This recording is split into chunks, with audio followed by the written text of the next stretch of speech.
kita akan membahas sesuatu pelajaran yang mudah-mudahan boleh menguatkan iman kita dan kita bisa mengklarifikasi beberapa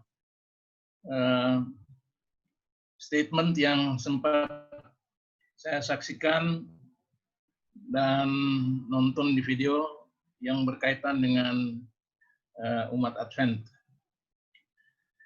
Yang kita pelajari hari ini adalah kelanjutan dari kemarin dulu. Mohon maaf, kemarin saya tidak sempat gabung, tapi hari ini Tuhan sudah memberkati kita lagi, kita boleh ketemu, dan kita akan membahas mengenai tanda-tanda kiamat yang aku percayai. Sebenarnya perikop inti ada dalam Matius 24 ayat 1 sampai 36 dan Lukas 21 ayat 5 sampai 36. Namun ada juga ayat-ayat yang lain yang menunjang akan apa yang kita pelajari, tetapi kita akan coba meringkaskan dulu supaya kita boleh ada waktu untuk diskusi. Sekarang ini, saudara-saudara, kita harus akui bahwa kita sedang hidup di masa krisis. Planet bumi kita semakin padat dihuni manusia. Dan ini tidak menjanjikan masa depan yang menggembirakan. Semua ramalan yang dibuat untuknya negatif. Bahkan sudah banyak yang memperkirakan bahwa kiamat itu bisa terjadi dalam waktu yang relatif singkat. Kita sudah menyaksikan peperangan dalam skala yang berbeda-beda. Mulai dari tawuran kelompok masyarakat tertentu, pertikaian antar etnis, konflik bersenjata antar negara, bahkan pergelaran-pergelaran persenjataan negara-negara adidaya dalam peperangan regional yang dapat segera memicu pertempuran yang berskala global. Kalau kita bisa melihat planet bumi kita ini ibarat kepala manusia yang penuh dengan luka yang tidak mengenakan untuk dipandang. Saudara-saudara, memang kita sedang hidup di masa yang krisis. Para pencipta lingkungan menginsafi bahwa keadaan kritis atau krisis ini berusaha sekuat tenaga untuk melestarikan lingkungan, membatasi dan coba mengendalikan akan polusi. Mereka seakan-akan hendak menunda kiamat dunia ini. Perundingan-perundingan politik antara negara-negara superpower tidak dapat disangkal diadakan karena memang kehancuran dunia ini belum diinginkan terjadi sekarang. Pertempuran berhulu ledak nuklir persenjataannya mau dimusnahkan. Reaktor-reaktor nuklir yang diduga memproduksi persenjataan nuklir tidak boleh dibiarkan tumbuh dan berproduksi. Senjata-senjata pemusnah massal, termasuk persenjataan biologis, tidak diizinkan untuk dilibatkan dalam kancah pertempuran. Usaha manusia. Memang genderang perang sudah lama ditabung untuk memerangi narkoba yang dipakai oleh mereka yang mau menikmati surga itu lewat jalan pintas. Di pihak lain, pakar-pakar ekonomi menginsafi pentingnya sistem ekonomi global. Semua ini menunjukkan kepada kita bahwa memang kita sedang hidup di masa krisis. Kalau kita melihat dari dunia agamawi, penginjil-penginjil masa kini di satu pihak semakin giat mengimbau masyarakat, khususnya mereka yang beragama Kristen, untuk mempersiapkan diri buat kehidupan di dunia ini yang menjanjikan kedamaian, penuh sukacita, dan tak ada penderitaan.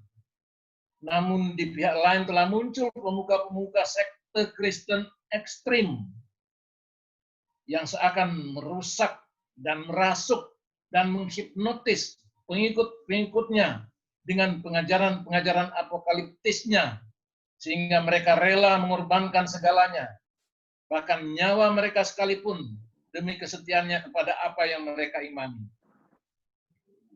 Di Indonesia, pernah ada kelompok seperti ini beberapa waktu yang lalu. Di Amerika Serikat juga, di Korea, dan beberapa tempat lainnya di dunia ini, telah bermunculan kelompok-kelompok ekstrim dengan penafsiran-penafsiran ekstrim mereka tentang kiamat. Kita perlu membenahi diri kita agar supaya kita bisa hidup dalam pengharapan di tengah-tengah krisis dunia ini. Itulah sebabnya pelajaran kita hari ini diharapkan boleh menguatkan iman kita. Bahwa sekalipun kita hidup di masa krisis, tapi kita mau hidup terus dalam pengharapan, karena kita memahami apa yang Tuhan sudah firmankan untuk kita. Bahwa kita tidak perlu ragu, karena penyelamatan kita sudah semakin dekat. Saya sudah mendahului akan pelajaran ini dengan kata-kata ini. Semoga ini boleh bermanfaat, dan kita akan masuk pada pelajaran kita tentang kiamat dunia ini. Apa tanda-tandanya yang sebenarnya harus kita ketahui? Berbagai-bagai agama punya versi mereka sendiri-sendiri tentang kiamat. Tapi kita akan membicarakan hari ini tanda-tanda kiamat versi Alkitab. Ada beberapa penafsiran yang berbeda, tetapi kita mau lihat saja bagaimana kita menafsirkannya, bukan secara ekstrim, tapi kita menafsirkannya berdasarkan akan ayat-ayat Alkitab, berdasarkan apa yang Tuhan Yesus Kristus sudah sampaikan kepada kita. Kalau bicara mengenai kiamat, kita masih ingat pernah di tahun 2001 terjadi tragedi 9/11, yaitu pada tanggal 11 September. Bagaimana dua menara di New York itu hancur dengan korban yang begitu banyak, neraka lokal yang sudah menggemparkan dunia waktu itu. Tetapi selain itu, kita juga masih ingat dalam ingatan kita bagaimana bom atom dijatuhkan di Hiroshima dan Nagasaki. Itu kiamat yang hanya dirasakan oleh warga-warga yang ada di kota Hiroshima dan Nagasaki, tetapi tidak akan dilupakan oleh orang-orang yang hidup di masa itu. Ada juga yang belum terlalu lama di Kamboja, ada the killing fields di sana. Ada ladang-ladang pembantaian. Tetapi ini semua hanya bersifat lokal, sama seperti kamp konsentrasi dan eksterminasi orang-orang Yahudi. Dan ada kamp konsentrasi di Auschwitz. Ini semua dirasakan oleh mereka yang ada di tempat itu.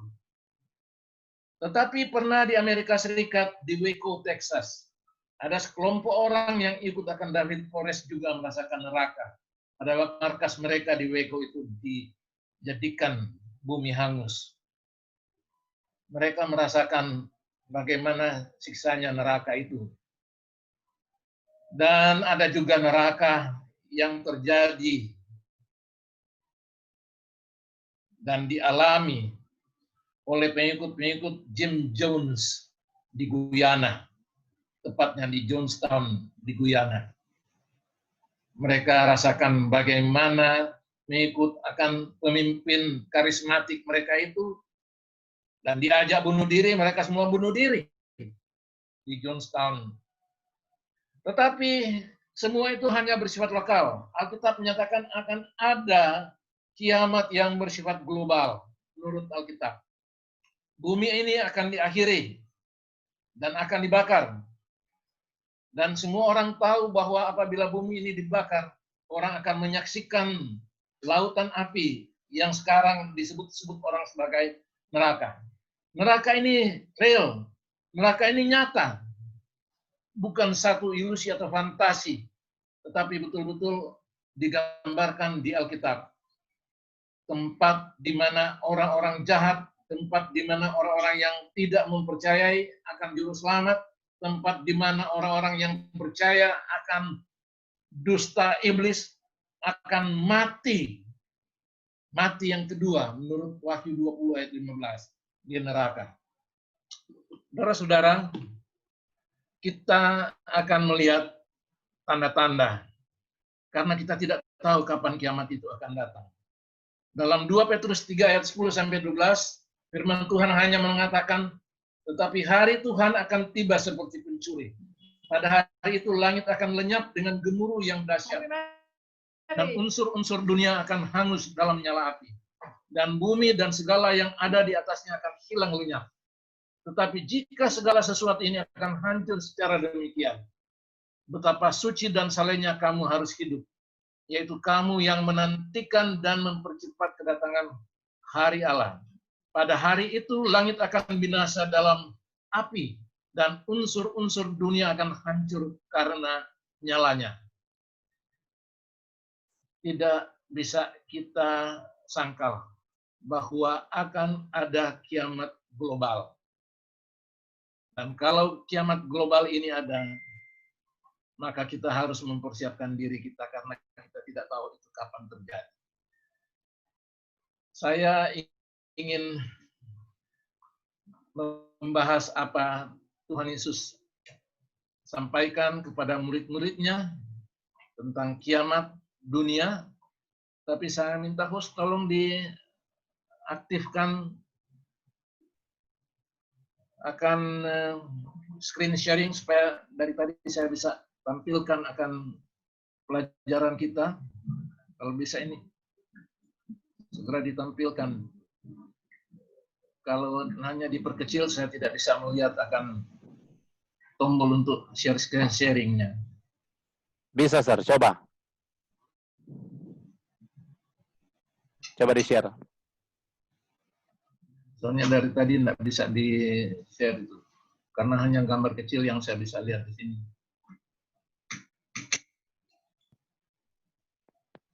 Minta maaf sedikit kita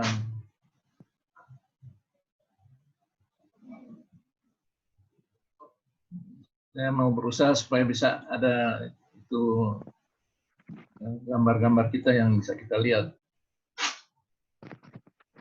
Boleh, Sir. Coba share screen, baru pilih materinya. Nanti diperbesar. Boleh di setel di layar laptop. Mau diperbesar, diperkecil bisa. Soalnya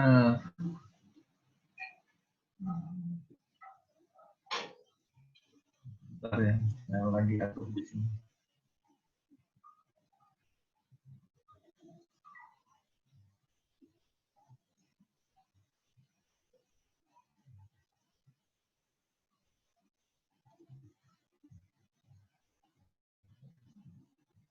Tadi sudah jadi, Sir. Tadi sudah jadi.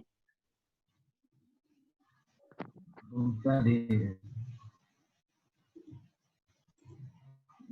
saya tidak bisa sharing ini.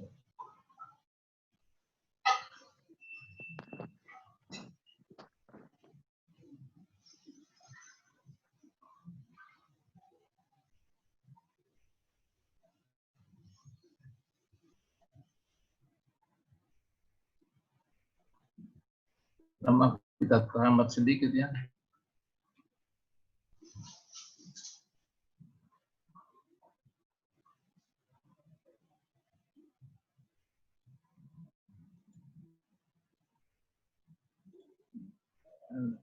Saya tidak bisa dapat ini.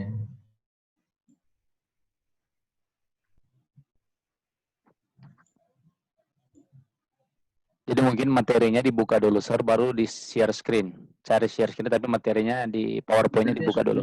Tapi tombol share screen-nya yang tidak kelihatan di sini. Tombol share screen.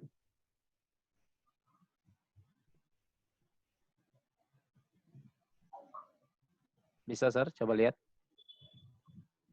Nah, ini sudah bisa. Oke, kita coba sekarang.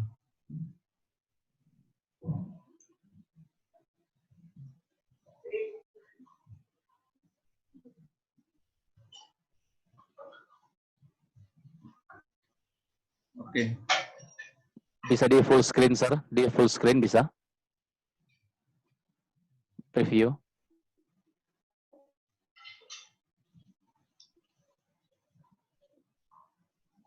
Sudah bisa kelihatan? Bisa. Bisa Ya, bisa. Ya, mantap.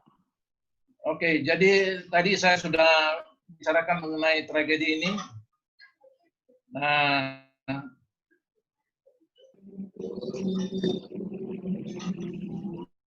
semua ini hanya berupa neraka lokal saja.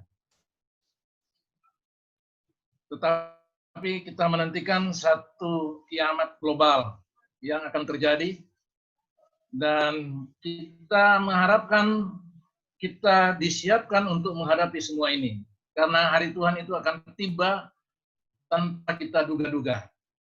Jadi waktu itu ketika Yesus sudah datang ke Bait Allah dan melihat akan Bait Allah di Yerusalem, lalu kemudian dia berkata kepada murid-muridnya, apa yang kamu lihat di situ akan datang harinya di mana tidak ada satu batu pun yang dibiarkan terletak di atas batu yang lain. Semuanya akan diruntuhkan. Lalu mereka bersama-sama keluar dari Bait Allah, lalu murid-muridnya datang kepadanya dan bertanya. Lalu Yesus memberikan jawaban. Karena pertanyaan mereka menanyakan kepadanya, waktu dia mengatakan akan kehancuran Yerusalem, mereka tanya, kapan itu akan terjadi? Dan apa tanda kedatanganmu? Jadi mereka menanyakan dua hal. Pertama tentang kehancuran kota Yerusalem, dan yang kedua tentang kiamat atau kesudahan dunia ini. Jadi nanti di Matius 24 dan Lukas pasal 21 kita dapati bahwa dalam jawaban Yesus ada jawaban yang berkaitan dengan kehancuran kota Yerusalem, ada juga yang berkaitan dengan kiamat dunia ini. Dan ada pula jawabannya yang berkaitan dengan kedua-duanya. Nomor satu, Yesus katakan kepada murid-muridnya, waspada, jangan disesatkan. Karena dia katakan banyak mesias palsu yang akan muncul. Mesias palsu artinya mereka itu adalah mesias-mesias yang berlawanan dengan apa yang dia ajarkan, berlawanan dengan cara dia datang. Jadi pengajaran mereka berbeda, penampilan mereka juga berbeda. Dan mereka ini akan menipu banyak orang. Jadi kapan ini diperlakukan? Ya, ini berlaku untuk mereka sebelum Yerusalem itu dimusnahkan, juga berlaku untuk kita yang hidup di akhir zaman ini. Kita harus waspada. Dan dia juga mengatakan akan ada peperangan. Kita sudah dalam sejarah mempelajari tentang terjadinya Perang Dunia Pertama dahulu, Perang Dunia Kedua di Eropa, Perang Pasifik di Timur, ada juga Perang Korea, peperangan yang terkenal di Timur Tengah antara Arab Israel, Perang Vietnam, dan Perang Teluk. Semua ini berskala besar tapi bukan global. Kamu akan mendengar deru perang atau kabar-kabar perang. Bangsa akan bangkit melawan bangsa, kerajaan melawan kerajaan. Tetapi Yesus juga mengatakan bukan hanya dalam soal peperangan, tetapi ada malapetaka yang ada kaitannya dengan apa yang kita sedang alami sekarang. Ini saya ambil dari Lukas 21 ayat 11, yaitu perikop paralelnya, karena tidak ada di Matius 24, jadi kita ambil dari Lukas 21 ayat 11. Dan akan terjadi gempa bumi yang dahsyat, dan di berbagai tempat akan ada penyakit sampar. Ini penyakit sampar tidak ada di Matius 24. Dan kelaparan. Dan akan terjadi juga hal-hal yang mengejutkan dan tanda-tanda yang dahsyat dari langit. Nah, itu tanda-tandanya. Orang bertanya sekarang ya, kalau begitu, apakah COVID-19 ini merupakan satu penggenapan nubuatan? Kalau kita mendengarkan apa yang dikatakan Yesus, itu bisa saja. Tapi dulu pernah ada juga SARS, ada HIV, AIDS, ada lagi flu burung. Nah, ini sejenis flu yang sudah mengguncangkan dunia sekarang ini, coronanya.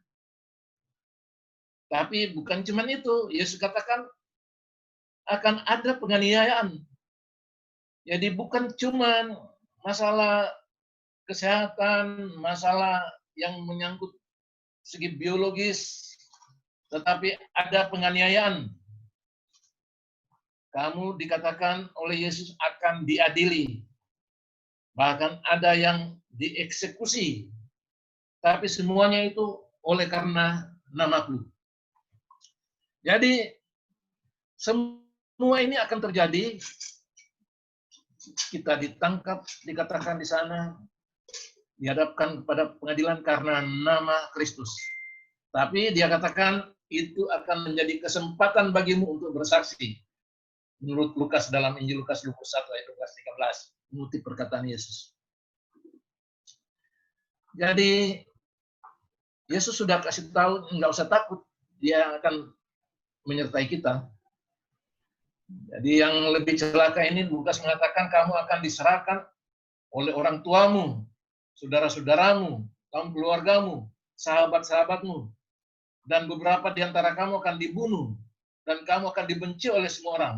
Tapi diikuti dengan kata, karena namaku. Ya, akan muncul juga nabi-nabi palsu. Nabi-nabi yang mengajarkan pengajaran yang bertentangan dengan Yesus. Mereka meniru pengajarannya.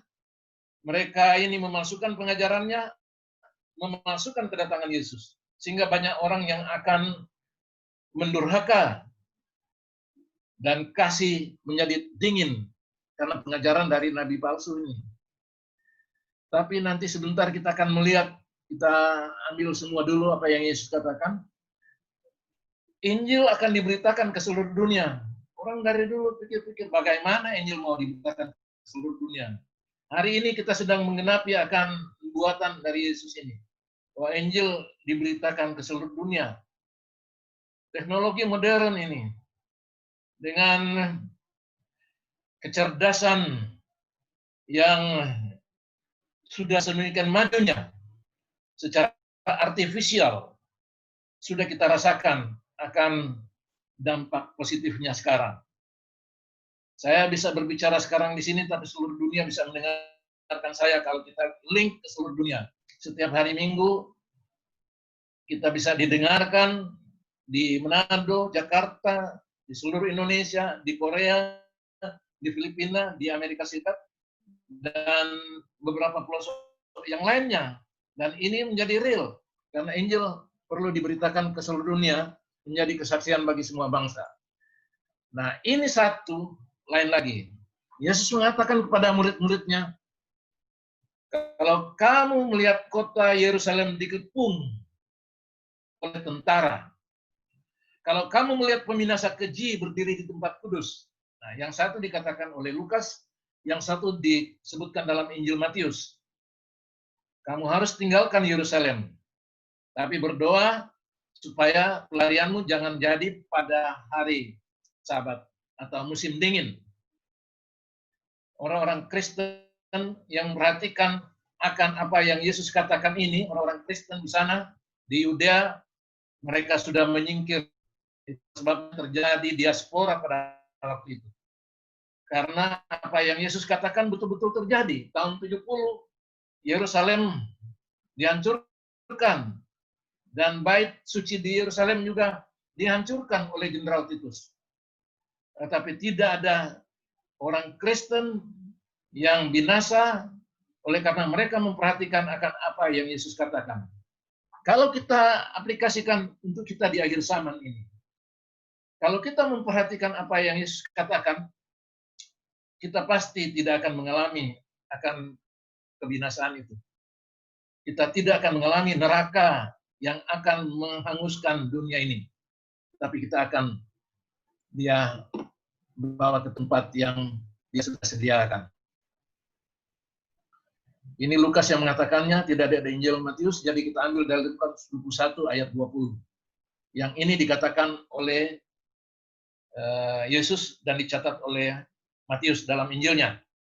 Tapi di ayat ini ada satu hal yang penting yang harus kita tandai, karena di sini Yesus mengutip apa yang dia sebut disampaikan oleh Nabi Daniel. Sebelumnya Nabi Daniel ini tidak dianggap nabi oleh orang-orang Yahudi. Sehingga sampai sekarang tulisannya tidak dimasukkan sebagai tulisan nabi. Sehingga dikelompokkan dalam tulisan sastra. Tetapi Yesus sendiri mengatakan bahwa sebenarnya Daniel itu adalah seorang nabi.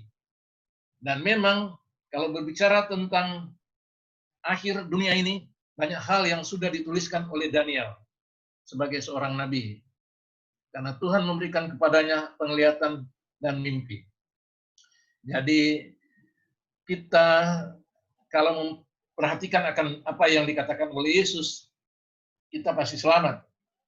Kepada mereka yang dulu ada di Yerusalem, dia katakan jangan pelarianmu, yang kamu melarikan diri pada waktu musim dingin atau pada hari Sabat. Mereka tahu itu. Nah, saya tidak tahu apakah orang-orang sekarang masih mengerti artinya ini. Tetapi kalau saja mereka pahami akan apa yang Yesus katakan ini, mereka akan tahu bahwa mereka patut lebih mempercayai Yesus daripada orang lain, daripada manusia yang memberikan nasihat yang lain kepada mereka. Yesus masih peduli tentang hari Sabat, karena dia yang ciptakan Sabat itu. Dia yang memberkati Sabat itu. Dia yang kuduskan Sabat itu. Waktu dia datang ke dunia ini, dia memberikan teladan bagaimana menguduskan Sabat. Yesus berseteru dengan orang-orang Farisi dan ahli Taurat, sehingga mereka mengatakan bahwa ia sudah meniadakan Sabat. Yesus tidak meniadakan Sabat, karena dia adalah Tuhan atas hari Sabat. Tetapi orang-orang Yahudi yang dipimpin oleh ahli-ahli Taurat itu mengatakan bahwa Yesus sudah meniadakan Sabat. Sebenarnya yang dia langgar bukan hari Sabatnya. Yang dia langgar itu adalah cara menguduskan Sabat. Dia memberikan teladan bagaimana menguduskan Sabat secara benar, menurut apa yang dia kehendaki. Bukan seperti tradisi Yahudi.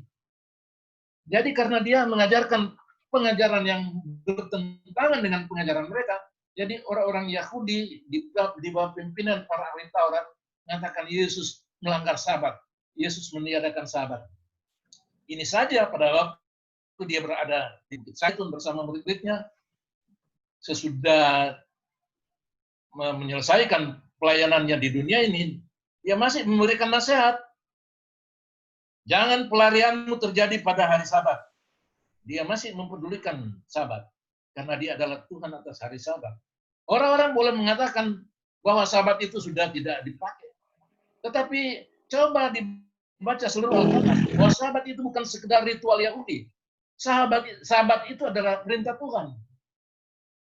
Adalah kehendak Tuhan. Mengajar kita untuk jadi anak-anak, jadi orang percaya yang menurut. Sebab di dunia ini masalah yang terjadi itu antara penurutan dan pendurhakaan. Kalau saja Hawa itu menurut apa yang Tuhan firmankan, kita tidak jatuh ke dalam dosa. Tetapi Hawa lebih percaya akan dusta ular yang menjadikannya seorang pemberontak, seorang yang pendurhaka. Itulah sebabnya semua manusia jatuh dalam dosa. Kalau saja kita mengikuti apa yang Yesus perintahkan, bukan ritualnya, tapi ini sikap kita yang mau mematuhi apa yang Nabi perintahkan. Saya pikir kita akan jauh daripada dosa. Karena dosa ialah pelanggaran hukum Allah. Bukan karena kita mau menjadi orang yang legalis. Sahabat itu tidak akan pernah menyelamatkan kita. menurut sahabat bukan tanda kita mau cari selamat, tapi penurutan perintah Tuhan untuk menguduskan sahabat itu adalah sikap kerendahan hati kita yang mau menurut, yang mau diajar. Kalau tidak kita perintah sendiri, dan kita boleh memberikan penafsiran. Hari ini saya berbicara agak keras kepada mereka yang mengatakan bahwa kalau menguduskan sahabat kita mengikuti ritual Yahudi. Kita tidak mengikuti ritual Yahudi dengan menguduskan sahabat pada hari Sabtu. Tapi kita mau menunjukkan kerendahan hati kita. Kita mau menunjukkan akan rasa syukur dan terima kasih kepada kita yang sudah diselamatkan oleh Tuhan Yesus. Yang sudah mati untuk kita. Kita mau tunjukkan bahwa kita mengasihi Dia. Kita mau menjadi penurut apa yang Ia perintahkan. Bukan untuk cari selamat. Tapi supaya kita betul-betul tunjukkan bahwa kita tidak mau seperti Hawa. Tapi kita mau jadi seperti Dia. Karena Dia menuruti akan perintah Bapa juga. Inilah sikap. Inilah sikap yang kita dapat pelajari dari pernyataan Yesus ini. Nah, kita datang pada bagian yang berikut. Yesus mengatakan, kamu waspada karena Mesias-Mesias palsu. Ada dua hal yang akan kita perhatikan di sini. Karena Mesias-Mesias palsu itu akan meniru kedatangan Yesus. Tetapi, meskipun mereka memalsukan kedatangan Yesus, mereka tidak bisa datang seperti Dia datang. Mereka hanya boleh bergentayangan di bumi ini, di kota-kota, di desa-desa, di padang-padang, dari satu bangunan ke bangunan yang lain. Tapi mereka tidak bisa datang dari awan-awan di langit. Oleh karena itu, Yesus memberikan nasihat kepada kita. Kalau ada orang mengatakan, lihat Mesias sudah datang di padang sana. Jangan pergi ke situ. Kalau orang mengatakan, oh Mesias sudah datang di bilik. Jangan kamu percaya. Dulu orang sudah mengatakan bahwa Yesus sudah datang di Keramat 5. Orang-orang rame-rame datang pergi ke sana. Mau melihat Yesus datang di Keramat 5. Sampai ada yang pendeta harus berkhotbah di jalan situ. Karena banyak orang yang datang ke sana. Jangan pergi ke situ. Ada orang dia diajar, Yesus sudah datang di Kulawi. Tidak jauh dari Palu. Dia sudah kelihatan di belakang mimbar. Orang-orang mau percaya. Saya tidak percaya. Dan ada banyak yang seperti itu. Yang mau menunjukkan akan siluet-siluet Yesus. Bahwa dia sudah menampakkan diri. Bahkan ada yang membuat satu gambar sedemikian rupa sehingga seakan-akan awan itu adalah Yesus. Bentuknya seperti manusia. Dan macam-macam yang dikatakan orang. Tetapi Yesus sudah lebih dulu mengatakannya. Mesias palsu akan datang. Jadi jangan percaya, jangan pergi ke situ. Karena mereka akan mengadakan tanda-tanda ajaib yang dahsyat. Mujizat-mujizat palsu. Jangan pergi ke situ, jangan percaya. Bagaimana sebenarnya kedatangan Tuhan Yesus Kristus? Dia akan datang bukan secara rahasia. Walaupun sekarang populer itu pengajaran yang dikaitkan dengan secret rapture. Bahwa kalau dia datang, dia akan mengangkat secara rahasia gerejanya ke angkasa. Jadi tidak ada yang tahu. Secara rahasia gereja diangkat, yang lain ditinggalkan. Tapi Yesus sendiri mengatakan bahwa kalau dia datang, kedatangannya itu seperti kilat yang memancar dari timur dan bercahaya sampai ke barat.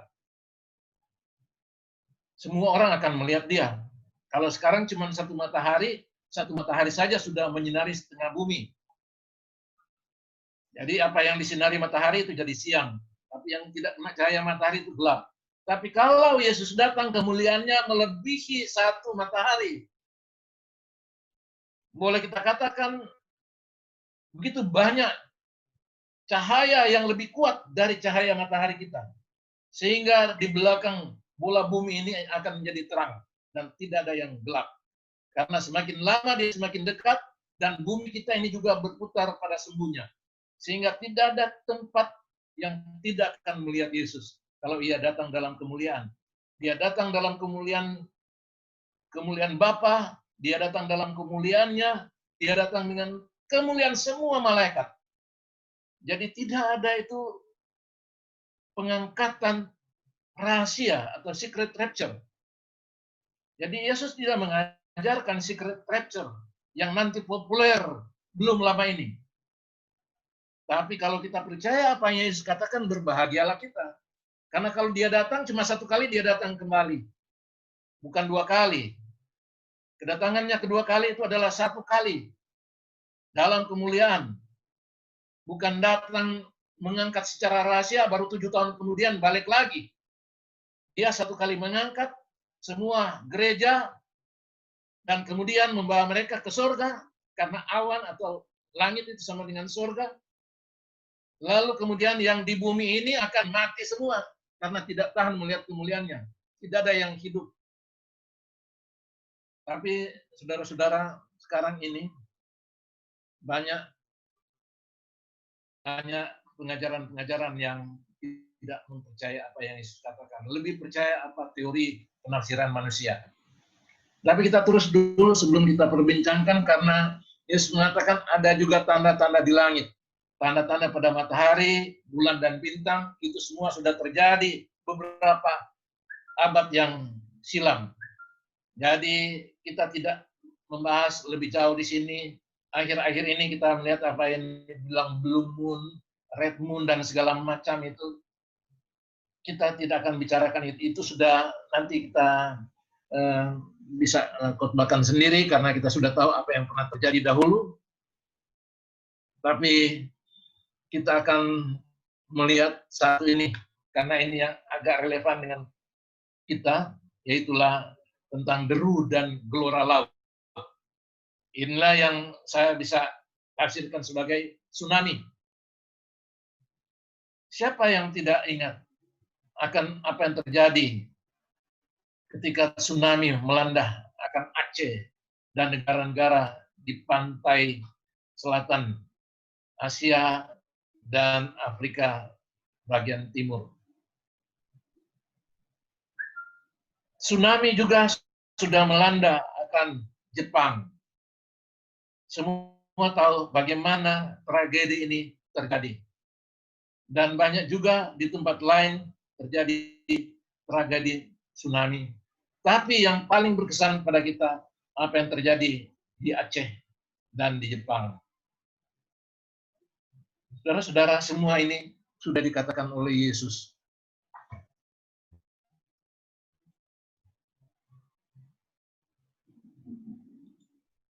Semua ini akan mengawali akan kedatangannya. Lalu kemudian dia katakan, tariklah pelajaran dari perumpamaan tentang pohon ara. Apabila ranting-rantingnya melembut dan mulai bertunas, kamu tahu bahwa musim panas sudah dekat. Demikian juga jika kamu melihat semuanya ini, ketahuilah bahwa waktunya sudah dekat, sudah di ambang pintu. Pohon ara. Para penafsir ekstrim, bukan juga ekstrim, tapi ada juga yang tidak ekstrim, mengatakan bahwa ini adalah nubuatan mengenai negara Israel. Negara Israel itu adalah satu tanda akhir zaman. Mereka yang merdeka pada tahun 1948 di bawah pimpinan dari pemimpin Yahudi, Zionis, Ben Gurion. Mereka memproklamirkan akan the state of Israel. Tahun 48 mereka merdeka. Lalu penafsir mengatakan, kalau begitu, sudah waktunya kiamat ini akan datang. Karena generasi mereka itu tidak akan lewat. Jadi mereka tafsirkan satu generasi adalah 40 tahun. Jadi kalau Israel merdeka pada tahun 48, maka kiamat itu akan terjadi pada tahun 1988. Nah, ini mereka hitung seperti itu. Seperti hitung matematika saja. Tapi mereka melihat pohon ara ini sudah tumbuh tahun 1948 dan sudah mulai bertunas. Jadi mereka tafsirkan 40 tahun itu satu generasi sudah cukup. Jadi mulailah mereka menafsirkan bahwa kiamat akan terjadi tahun 1988. karena Israel sudah mereka tahun 48. Oh, ada yang kemudian merevisi karena Yesus tidak datang pada tahun 1988 dan merubahnya menjadi tahun 1998 dengan mengatakan bahwa sebenarnya satu generasi Israel itu 50 tahun. Jadi 48 tambah 50 sama dengan 98. Nah, saudara-saudara, inilah penafsiran mereka itu. Karena mereka katakan angkatan ini menurut Yesus itu tidak akan berlalu. Aku berkata kepadamu, sesungguhnya angkatan ini tidak akan berlalu sebelum semuanya ini terjadi.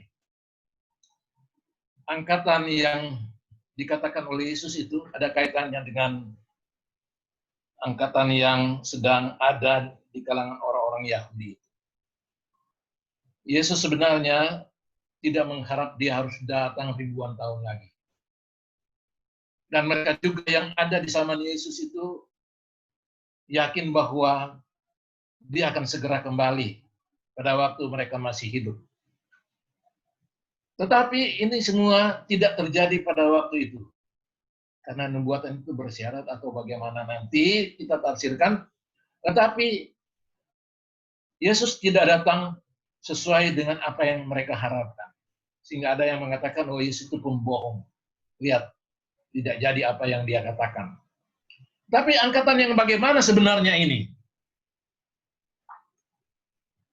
Menurut Yesus, angkatan itu, generasi itu adalah generasi yang tidak percaya.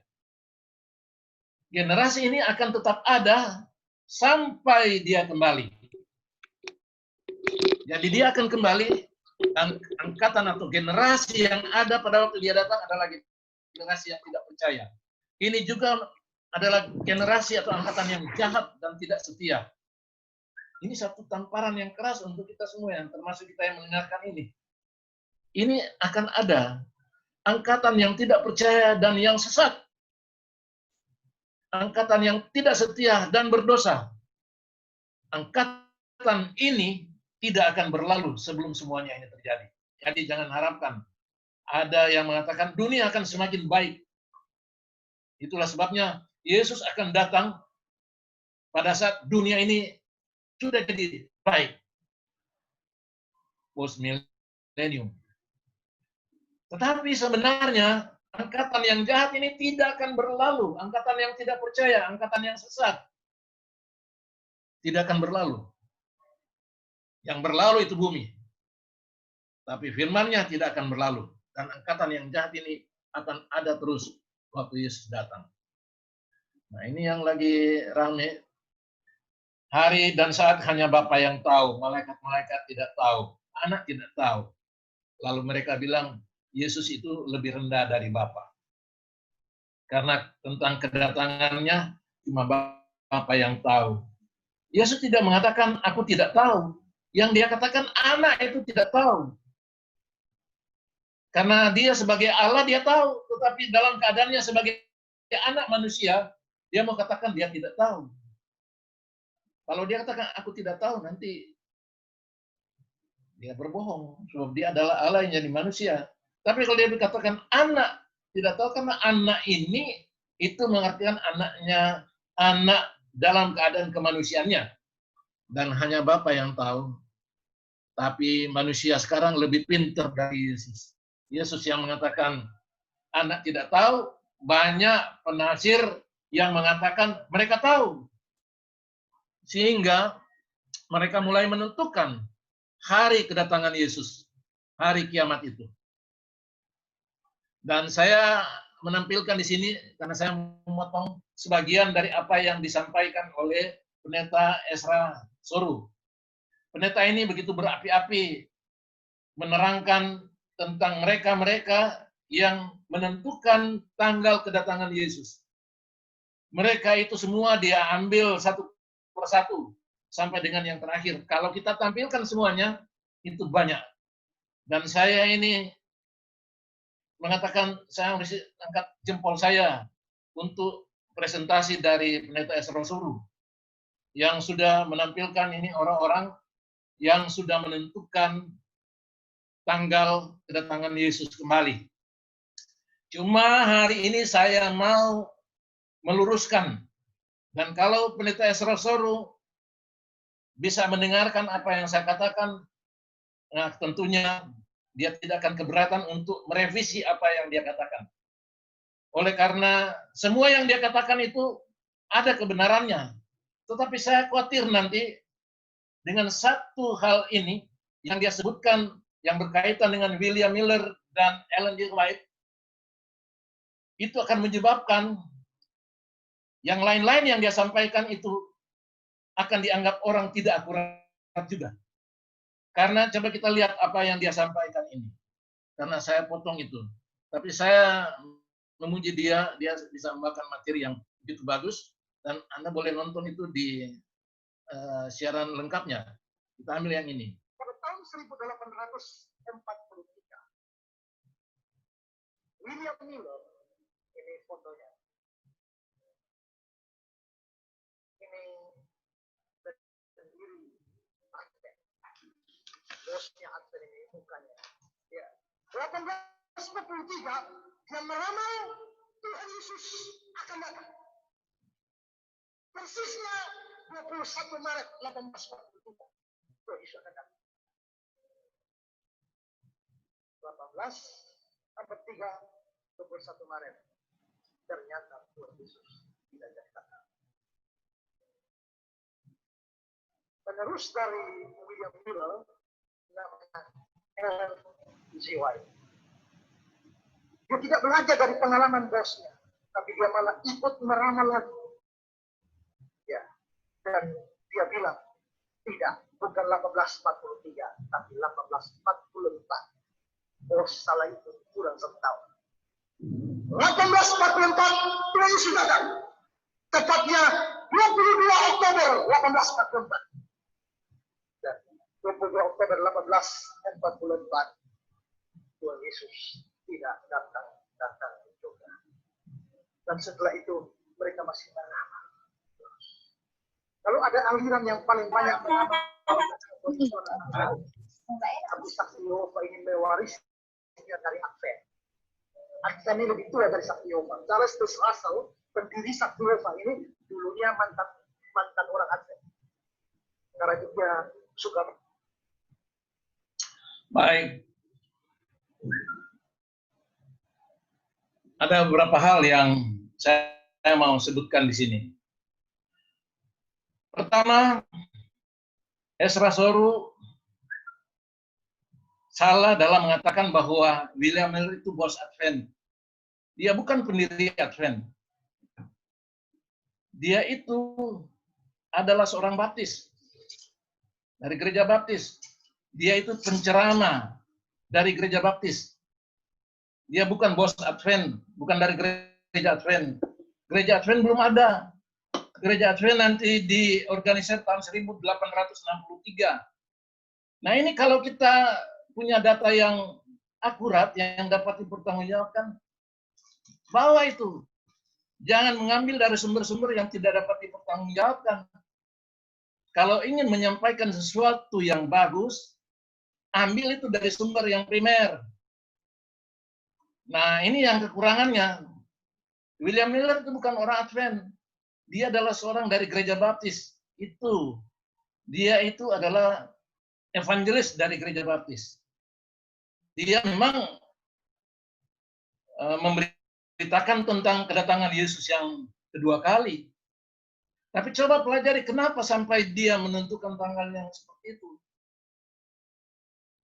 Kalau ingin menyampaikan sesuatu yang berkaitan dengan itu, kita pelajari lebih dalam supaya orang dapat percaya. Saya tidak setuju dengan tanggal, menentukan tanggal kedatangan Yesus. Tapi orang Advent tidak pernah menentukan tanggal kedatangan Yesus. Gereja Advent sendiri belum ada pada waktu itu. William Miller adalah seorang dari gereja baptis, bukan gereja Advent. Pak Ezra Soru harus tahu itu. Dan yang kedua, dia bukan bos dari Ellen G. White. Ellen G. White bukan penerus dari William Miller. Dan yang terakhir lagi saya mau katakan bahwa Ellen G. White itu tidak pernah menentukan Yesus datang 22 Oktober 1844. Pendeta Esrosoro itu salah dalam informasinya. Saya hanya minta direvisi informasinya supaya penyampaiannya itu betul-betul dapat dipertanggungjawabkan. Karena gereja Advent sendiri belum ada pada waktu itu. Jadi dalam hal ini saya tidak keberatan dengan penyampaian yang lain. Saya tidak mengoreksi yang lain. Orang-orang yang lain itu saya tidak mau koreksi. Tapi sekali saya meragukan akan informasi yang didapat dari dua orang ini tentang dua orang ini, William Miller dan Ellen White, bisa juga saya meragukan akan informasi dari yang lain. Jadi saya setuju bahwa Pendeta Esrosoro sudah menyampaikan inilah orang-orang yang menentukan tanggal kedatangan Yesus. Saya cuma sarankan ambil itu dari sumber-sumber yang bisa dipertanggungjawabkan. Sebab ini menyangkut gereja saya. Gereja Advent tidak pernah menentukan tanggal kedatangan Yesus sejak diorganisir 21 Mei 1863. William Miller itu sudah berkhotbah sebelumnya, jauh. 20 tahun sebelumnya dia sudah mulai berkhotbah.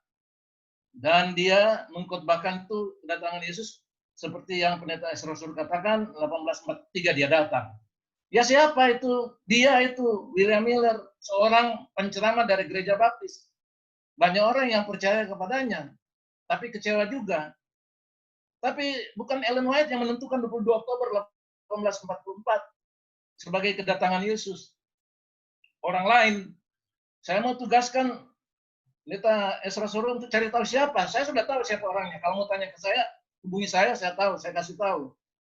Tetapi sebagai pembawa makalah harus dapatkan informasi yang dapat dipertanggungjawabkan. Karena Ellen G. White bukan dia yang menentukan 22 Oktober 1844. Ada orang lain. Saya tidak setuju dengan orang yang menentukan tanggal kedatangan Yesus 2 kali. Tapi bukan Ellen G. White yang menentukannya. Saya hanya ingin merevisi saja, tapi saya setuju dengan apa yang Pendeta Esrosoro katakan bahwa orang-orang yang menentukan tanggal kedatangan Yesus pasti kecewa. Karena dia sendiri katakan bahwa tidak seorang pun yang tahu akan kedatangannya, cuma Bapa yang tahu. Anak itu tidak tahu. Pendeta Esrosoro juga tentunya tidak tahu. Saya juga tidak tahu. Tapi kita belajar akan Alkitab, pasti kita akan bersedia. Nah, mereka ini yang menentukan tanggal kedatangan Yesus, mereka itu sebenarnya tidak percaya akan apa yang Yesus katakan. William Miller, seperti yang Pendeta Esrosoro katakan, Charles Russell, ya sudah ulang-ulang kali dia tentukan tanggalnya. David Brandberg juga, Edgar Wisden, lalu ada Mission for the Coming Days dari Amerika Serikat yang menentukan Yesus datang tahun 92 pada musim gugur yang didukung oleh Paulus Yong Cho dan Yung Il Kuk. Tapi di Jakarta dan di Indonesia ada beberapa, termasuk tim peniup sangkakala dari Jakarta yang menentukan tanggal seperti mirip di Mission of Coming Days bahwa Yesus mau datang 28 Oktober 92. Sehingga waktu itu saya bikin seminar, saya bilang kalau Yesus datang minggu depan itu tanggal 22 Oktober, saya nabi palsu. Karena saya tidak menentukan Yesus datang pada tanggal tertentu. Juga ada seorang yang saya kenal, Robert Walian Senior.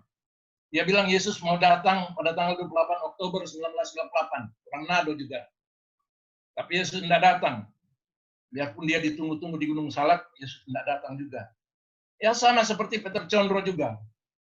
Dan Mangapin Sibuya dari Bandung. Saya tidak setuju dengan orang-orang ini karena mereka itu melawan apa yang Yesus katakan. Yesus pernah katakan bahwa kedatangannya cuma Bapa yang tahu. Anak tidak tahu. Tapi kalau Pendeta Esrosoro dan belajar, mari kita lihat bagaimana kita ini berkesimpulan tentang kedatangan Yesus. Apakah dia datang sesudah 7 melaput kata akhir atau sebelum? Nanti kita ada kesempatan belajar sama-sama. Kalau kita mau diangkat, kita harus bersedia. Sebab kalau tidak bersedia, kita pasti ditinggalkan. Dan kalau ditinggalkan, mati. Yang diangkat hidup. Itu yang Yesus katakan. Itulah sebabnya, kalau ada 2 orang di ladang, seorang di bawah, yang lain ditinggalkan. Karena yang di bawah itu yang bersedia. Yang tidak bersedia ditinggalkan. Yang sedang memutar batu tilan, yang seorang di bawah, yang lain ditinggalkan. Karena yang di bawah bersedia, yang tidak bersedia ditinggalkan. Yesus memberikan nasihat kepada kita, berjaga-jagalah, dan kita harus siap sedia. Karena kita tidak tahu kapan anak manusia datang. Saudara-saudara, saya sampaikan di sini akan pembahasan kita mengenai tanda-tanda kedatangan Yesus kedua kali. Yang saya mau ulangi adalah, Gereja Masyiat Hari ke-7 tidak pernah menentukan tanggal kedatangan Yesus kembali, dan tidak akan menentukan tanggal kedatangannya kembali. Gereja Advent hanya mengajak kita untuk bersedia, berjaga-jaga, karena Tuhan akan datang pada waktu yang kita tidak duga-duga. Kedatangannya bukan secret, bukan rahasia, tapi kedatangannya itu unexpected. Seperti pencuri, dia akan datang. Jadi kita harus siapkan diri kita seperti 10 anak darah. 5 yang bersedia itu masuk. Tapi kalau kita tidak bersedia seperti 5 yang bodoh, maka tidak ada persedia minyak, kita akan ditinggalkan di luar. Kita harus bersedia. Oleh karena Tuhan kita sudah dekat mau datang menjemput kita. Saya sampaikan di sini dulu pelajaran kita. Kita masuk di sesi tanya jawab. Silakan. Baik, terima kasih Pendeta untuk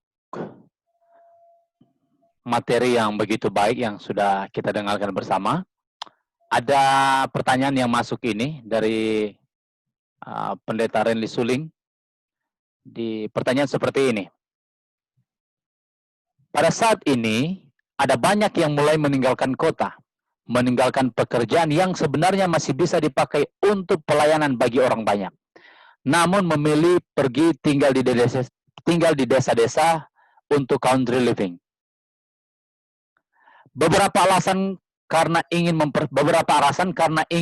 mempersiapkan diri atau keluarga sehingga tidak terkontaminasi dengan sekularisme kota dan terdampak paling hebat jika ada masalah global seperti sekarang pandemi virus corona yang berada di kota-kota besar.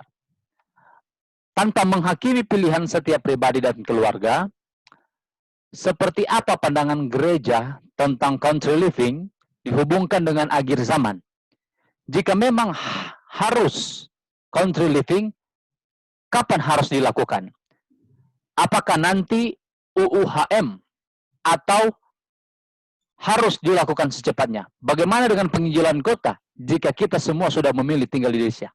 Terima kasih. Pertanyaannya seperti itu. Silakan, Sir. Gereja Advent harus tahu bahwa kita ini punya amanat yang kita harus emban, yaitulah memberitakan Injil Tuhan Yesus Kristus ke seluruh dunia. Jadi ini beban kita yang kita harus bawa. Itu dituliskan dalam Matius pasal 28. Nah, mudah-mudahan ini bisa kita baca, Matius 28, tentang itu amanat agung.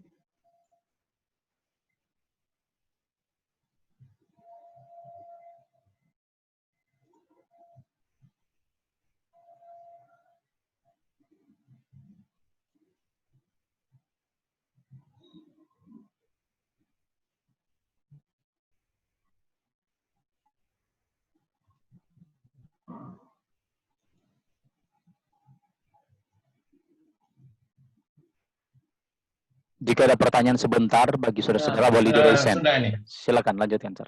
Saya pikir ini kita bisa. Matius 28 ayat 18 sampai 20.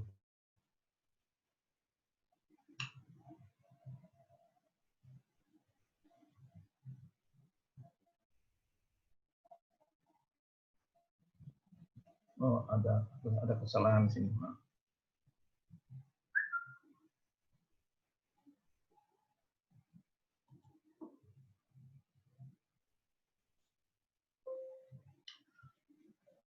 Mudah-mudahan ini bisa dibaca.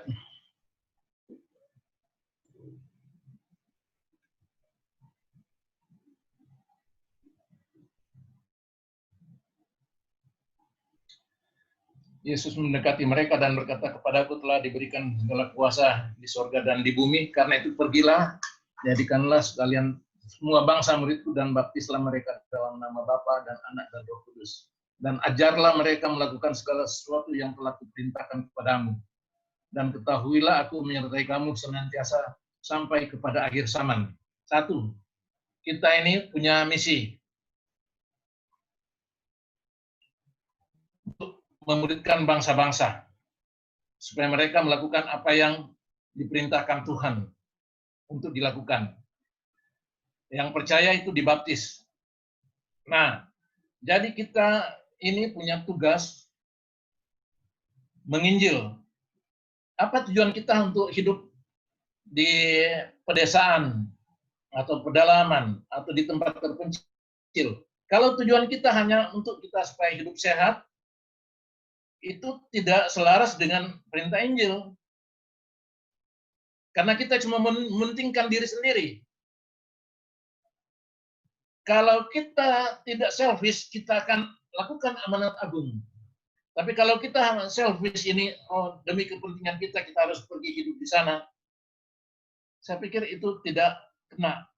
Dari dulu gereja sudah mengadakan satu gerakan, membangun akan biara-biara monasteri, dan orang yang mau hidup di monasteri tinggal datang di sana. Tapi di sana pun mereka masih mendoakan dunia. Nah, kita kalau hidup di tempat terpencil, udaranya yang sehat, apakah kita masih tetap mau melakukan ini? Kita menghakimi orang-orang. Tapi kalau yang kita harus ingat dan tes motivasi kita apa? Kita mau ke sana supaya kita ini hidup sehat sendiri, ataukah kita masih mau menginjil? Kalau kita ini tidak lari dari tugas amanat agung, saya pikir tidak ada salahnya. Tapi kalau hanya supaya kita bisa lebih sehat di sana, tidak. Lain lagi kalau dikaitkan dengan Wahyu pasal 13. Kalau dikaitkan dengan Wahyu pasal 13, maka itu kita akan menghadapinya dengan kebijakan kita. Sebab nanti pada waktu itu kita akan dianiaya, dikejar-kejar, mau dibunuh. Dan kedua, kita tidak lagi boleh berjual beli. Nah, kalau waktu tiba, kita pakai hikmat kemana kita akan pergi supaya kita bebas hidup sebagai orang yang merdeka. Merdeka, tapi bukan berarti kita bebas untuk hidup cuma merdeka untuk kepentingan diri sendiri. Ada contoh dari orang Waldensi dulu.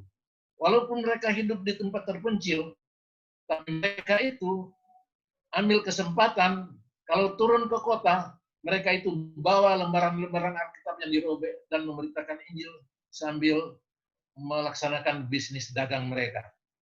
Mereka itu tidak semata-mata pergi menyingkir, tapi mereka itu di tempat penyingkiran, mereka masih tetap menjalankan akan kegiatan mereka, menginjili akan orang-orang, supaya mereka juga percaya akan apa yang dipercaya oleh orang-orang Waldensi waktu itu. Saya pikir ada banyak hal yang kita pertimbangkan. Dari segi kesehatan, oke. Tapi dari sisi penginjilan, kita harus pikirkan, dan juga dari sudut pandang penganiayaan. Jadi kita lihat saja, waktu yang tepat itu akan menunjukkan kapan seharusnya kita betul-betul menikmati apa yang disebut country living. Silakan, host. Baik, terima kasih. Saya rasa sudah jelas ya, Pendeta Suling, untuk jawabannya. Pendeta Christian Somba, dipersilakan. Dipersingkat saja pertanyaannya.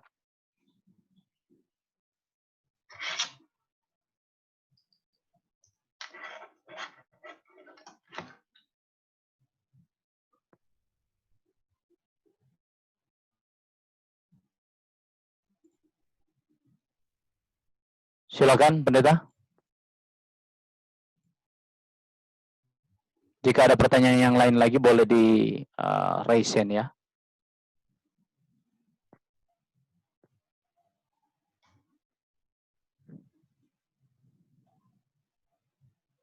Silakan, Pendeta Christian.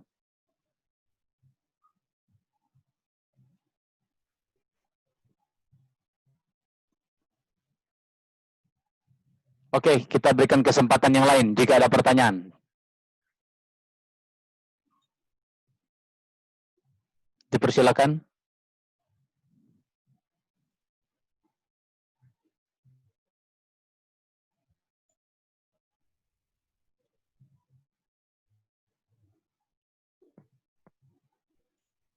Oke, silakan Pendeta Christian untuk memberikan pertanyaan. Sudah angkat tangan ini.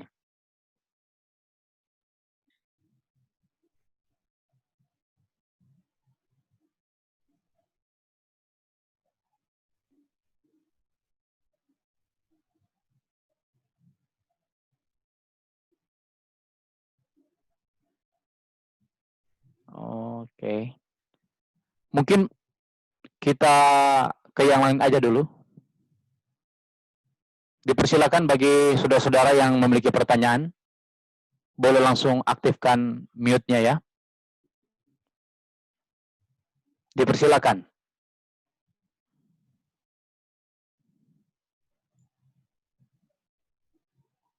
Ini waktu yang berharga, jangan kita sia-siakan ya.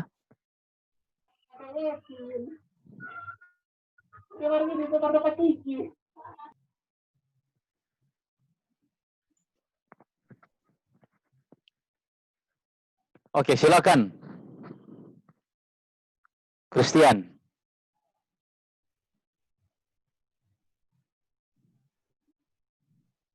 Silakan Pendeta.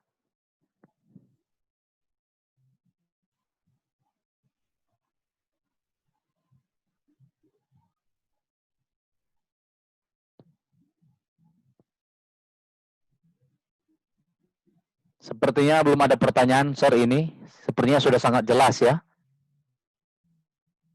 Mungkin masih ada beberapa penyampaian materi sehubungan dengan materi pada pagi ini. Dipersilakan, Sir.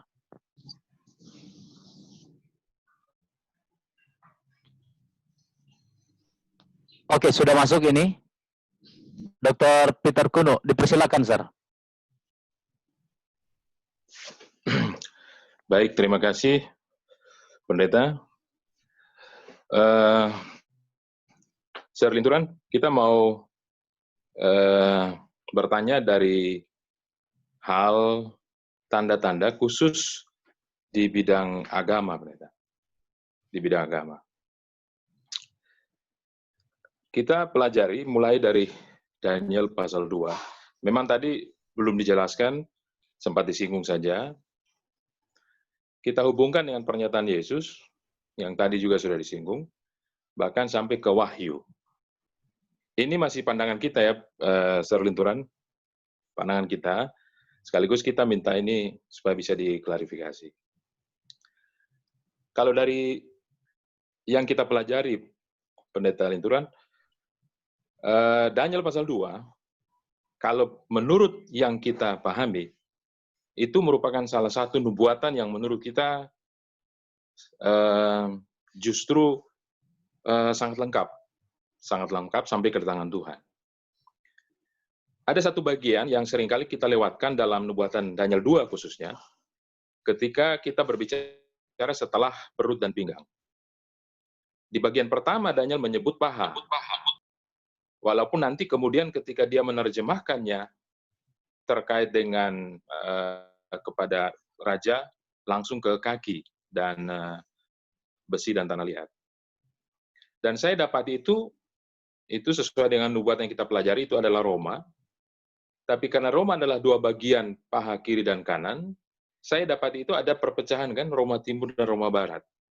Pada tahun 395, Roma pecah menjadi dua bagian timur dan bagian barat. Yang kemudian, satunya jatuh, baratnya jatuh ke gereja atau Kristen, timur jatuh ke Islam. Atau dikuasai oleh Islam akhirnya. Saya hubungkan juga dengan pernyataan Yesus. Menurut saya ya, Pendeta, menurut ini pribadi, menurut saya, ketika Yesus berkata tentang Mesias palsu, lalu dia berkata ada dua tempat, yaitu di bilik dan di padang. Saya yakin ini memang latar belakang dalam kondisi pada waktu itu, tapi seperti dia bicara tentang pembinasa keji, itu kan dia bicara konteksnya Yerusalem saat itu dan juga akhir dunia. Sehingga ketika dia bicara bilik, suci, dan padang gurun, saya kira ini dua tempat yang juga mewakili kedua aliran ini, atau dua agama besar ini yang berpengaruh terhadap kesulitan dunia yang dilambangkan oleh besi tadi. Karena mereka merupakan dua pergerakan yang menggandeng kekuasaan pemerintah, tangan besi, maupun dengan radikalisme atau kekerasan. Saya tidak perlu jelaskan panjang lebar. Kemudian sampai dengan Wahyu, itu kan ada 2 bintang. Memang di Wahyu ada 4 bintang. Satunya bintang timur gilang gebilang Yesus Kristus, satunya bintang iblis sendiri, kemudian ada bintang yang jatuh ke sungai, dan yang satu juga di gurun. Ini masih konsep kita ya, Serlinturan. Jadi kita melihat bahwa ada pengaruh yang paling besar nanti dari 2 agama besar ini yang akan membawa kesulitan kepada umat Tuhan. Apakah seperti itu? Dan itu juga merupakan tanda bagi kita akan dekatnya kedatangan Tuhan. Karena di satu pihak, yang satu memperjuangkan keyakinan-keyakinan atau syariat agama mereka untuk menjadi undang-undang negara, maka yang satu pun demikian. Jadi 2 ini menggunakan sistem yang sama. Karena dua-duanya adalah besi, yang kemudian juga besi bercampur tanah liat. Saya memandangnya dari kacamata agama dalam konteks nubuatan Daniel sampai ke Wahyu ini seperti itu, Pendeta. Walaupun dalam lambang-lambang yang berbeda. Bagaimana Pak Serlinturan, apakah seperti itu dalam konteks penggenapan nubuatan terkait dengan tanda-tanda kedatangan Tuhan pada kali yang kedua? Terima kasih. Terima kasih, Sir. Silakan Pendeta Linturan. Terima kasih, Dokter. Nah, ini luar biasa. Ini penafsiran yang sangat-sangat dalam. Jadi kalau kita memperhatikan yang sebenarnya seringkali kita tidak melihatnya. Karena patung Nebukadnezar itu yang diterangkan oleh Daniel, itu punya 2 kaki otomatis ya.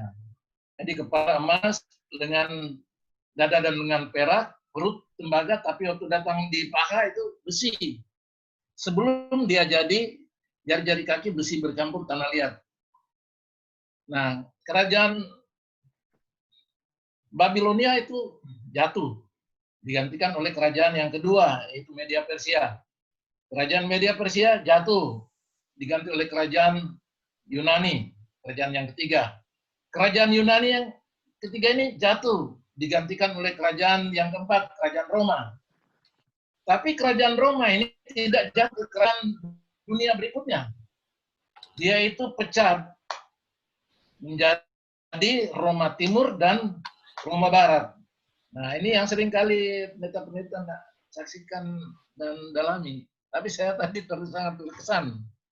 Roma Timur itu ibu kotanya Konstantinopel atau Bizantium, dan kemudian Roma Barat ibu kotanya Roma.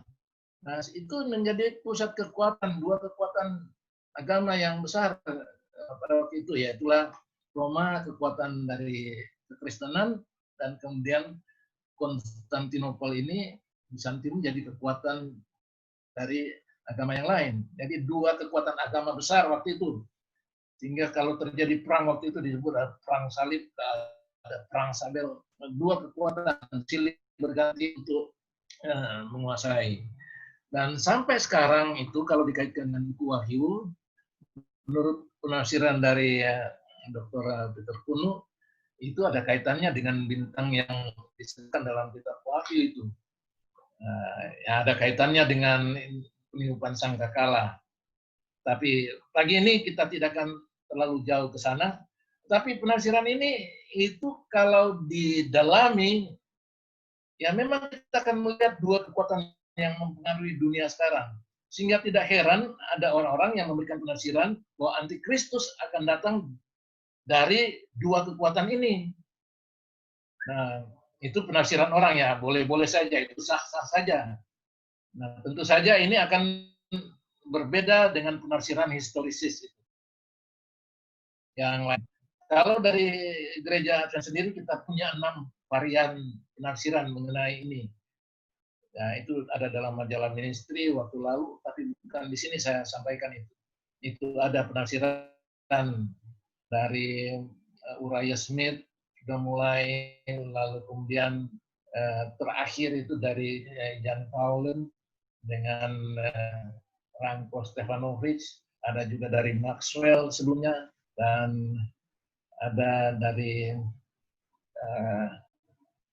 beberapa penafsir lainnya. Tetapi kita bebas dalam menafsirkan. Asal jangan kita bilang Alkitab katakan.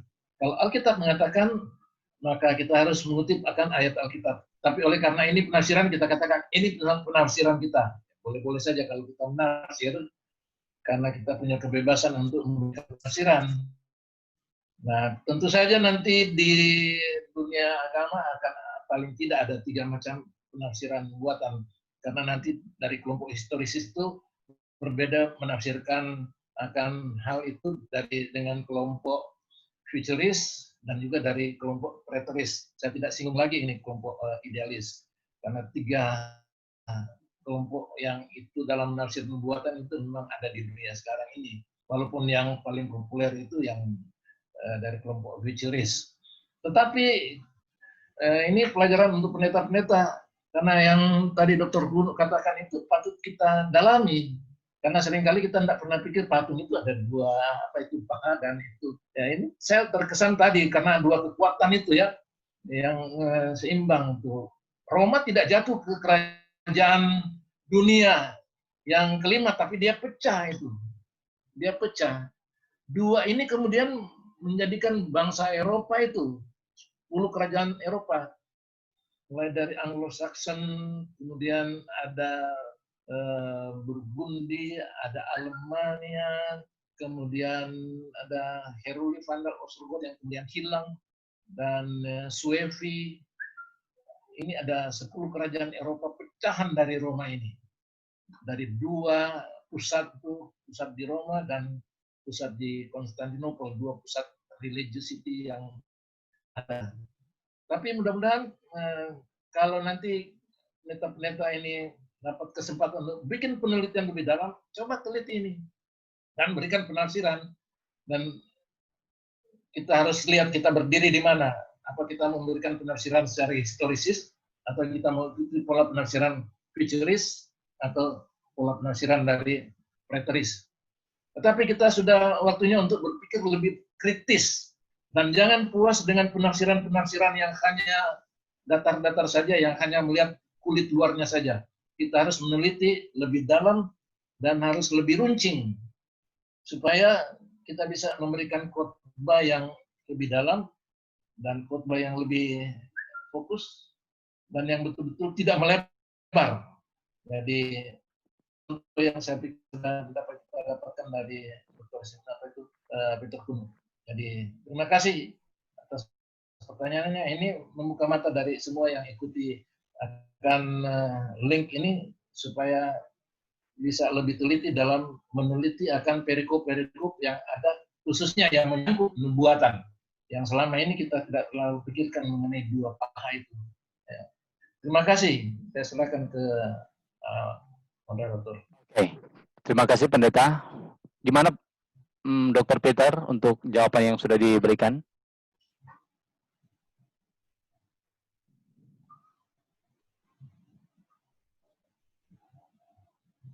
Bisa ya, Sir? Ya, terima kasih pendeta. Saya kira sudah boleh. Oke, baik. Terima kasih. Selanjutnya diberikan kesempatan kepada Dr. Gledy. Dipersilakan, dokter. Boleh aktifkan mute-nya.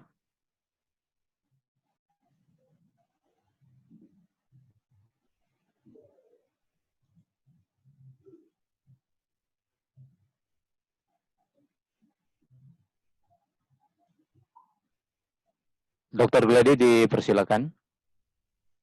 Oke.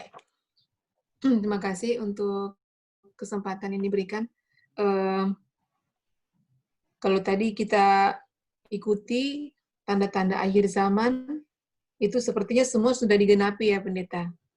Nah, kalau begitu, kalau di kitab Wahyu di nubuatan itu, ataupun di Daniel, kita sekarang sudah berada di posisi mana sekarang ini?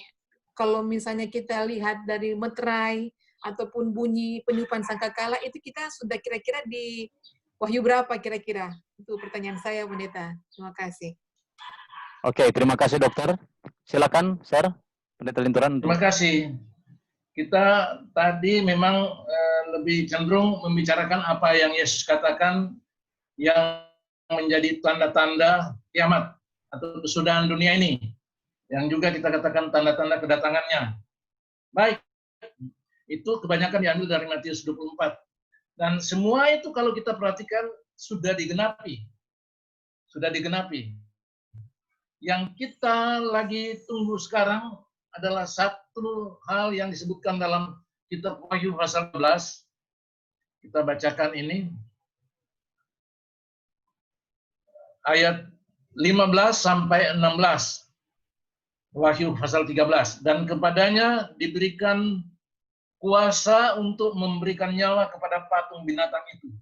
Sehingga patung binatang itu berbicara juga dan bertindak begitu rupa sehingga semua orang yang tidak menyembah patung binatang itu dibunuh. Dan ia menyebabkan sehingga kepada semua orang, kecil atau besar, kaya atau miskin, merdeka atau hamba, diberi tanda pada tangan kanannya atau pada dahinya. Dan ayat 17, dan tidak seorang pun yang dapat membeli atau menjual selain daripada mereka yang memakai tanda itu, yaitu nama binatang itu atau bilangan namanya. Ini adalah nubuatan yang akan terjadi menjelang Yesus datang kembali. Akan ada pemaksaan, ada persekusi. Persekusi yang dikaitkan dengan apa yang dilakukan oleh monster yang keluar dari dalam bumi yang akan memaksa semua orang untuk menerima tanda di dahi mereka atau di tangan kanannya.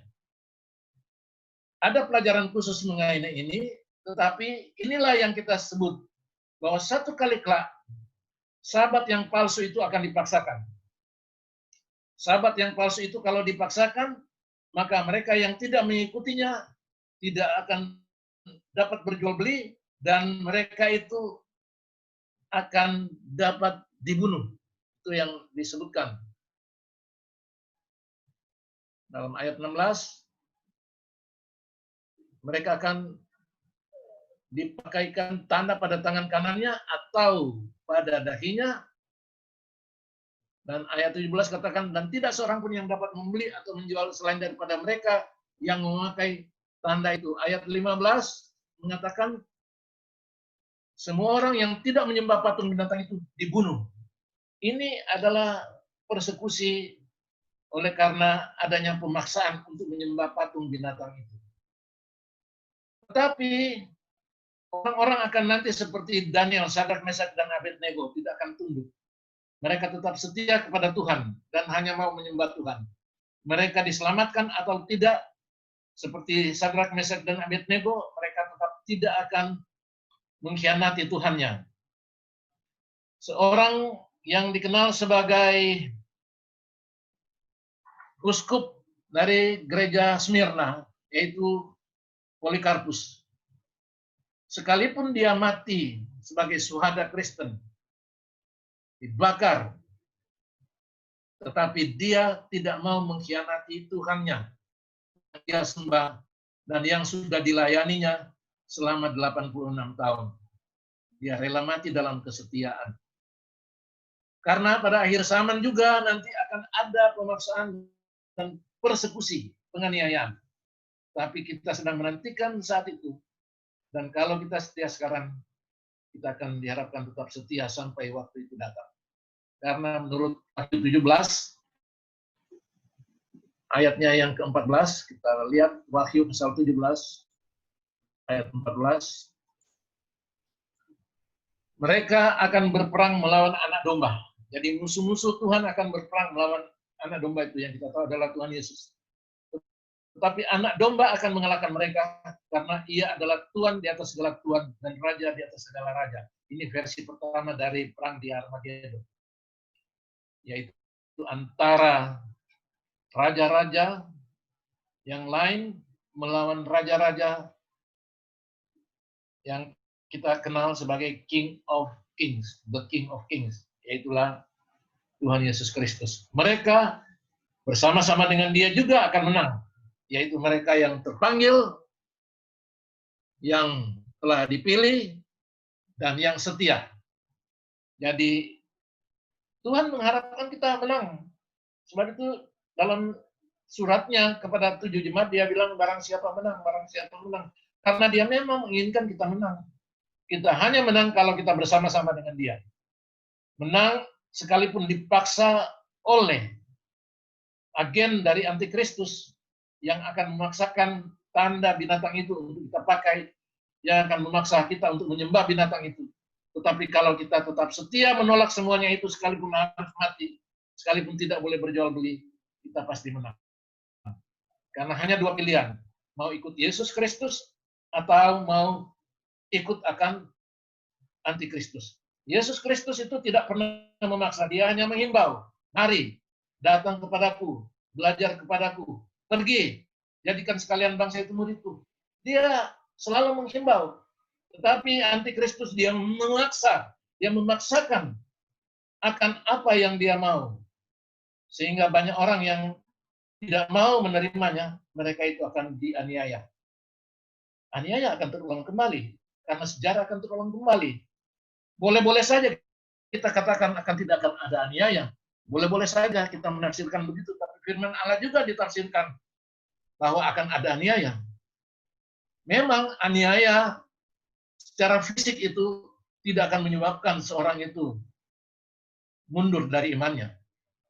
Setan juga menjalankan akan aspek aniaya yang lain. Secara spiritual, banyak yang nanti akan ikut dia, tetapi mereka yang memang betul-betul setia ikut akan Tuhan, mereka itu tidak akan menyerah. Dan mereka akan menang. Gereja nanti tidak akan lagi menjadi the militant church, gereja yang sedang bergumul, berjuang, tapi akan menjadi gereja yang menang, triumphant church, karena semua orang di situ akan menang. Jadi itulah yang kita nanti-nantikan. Itu tentang peristiwa yang lain, Yesus bilang itu permulaan. Nah, kita lagi menantikan saatnya ini di mana ada pemaksaan. Apabila kita harus diuji kesetiaan kita. Hari itu yang kita sedang tunggu-tunggu. Apabila itu akan terjadi. Nah, inilah penafsiran kita. Dan kita tafsirkan bahwa ini adalah satu-satunya nubuatan yang belum digenapi. Karena ini ada kaitan dengan pemunculan dari Ho Antikristus itu yang disebutkan dalam 1 Yohanes 2 ayat 18. 1 Yohanes pasal 2 ayat 18. Di sana dikatakan bahwa dia akan muncul dan akan mengadakan apa yang tadi kita sudah dengarkan tadi. Memaksakan akan kehendaknya melalui agennya. Seorang antikristus akan datang. Di zaman Yohanes sudah banyak antikristus. Jadi itu juga sudah waktu yang terakhir. Kita sekarang hidup di ujung waktu yang terakhir. Di ujung dari eskatos. Yang sudah mulai waktu Yesus datang pertama kali. Dan kita menantikan kedatangan dia yang akan memaksakan kita untuk ikut dia. Untuk mengkhianati akan Tuhan Yesus. Dia akan memakai agen yang dicatatkan dalam Wahyu pasal 13 ayat 15 sampai 17 itu. Untuk memaksa kita menyembah patung binatang itu. Nah, ini yang kita nanti-nantikan kegenapannya. Kalau peperangan, kalau yang lain-lain yang disebutkan di Matius 24 itu, kita tahu itu sudah digenapi. Injil diberitakan sedang digenapi. Tapi ini yang kita nanti-nantikan akan digenapi. Yaitulah persekusi. Saya pikir sampai di situ, silakan host. Ya, baik. Terima kasih, Pendeta. Bagaimana, Dr. Glady? Yang kita dapat di sini intinya adalah bagaimana orang sekarang mungkin dunia sementara mengarah ke sana di proses ini yang penting untuk kita tahu yang itu yang tadi kita diganggu-ganggu juga nanti oleh bahkan pengajaran yang tidak benar lewat antikristus dan kemungkinan juga antikristus itu bisa ada di gereja kita sendiri kita tidak tahu tapi yang pasti sama yang pendeta bilang tadi orang mesti banyak belajar dari Alkitab karena ajaran-ajaran tidak benar bisa saja setan itu masuk, menyusup, kemudian ada di dalam gereja. Bisa saja seperti itu, Kak. Itu mungkin. Terima kasih, Pendeta.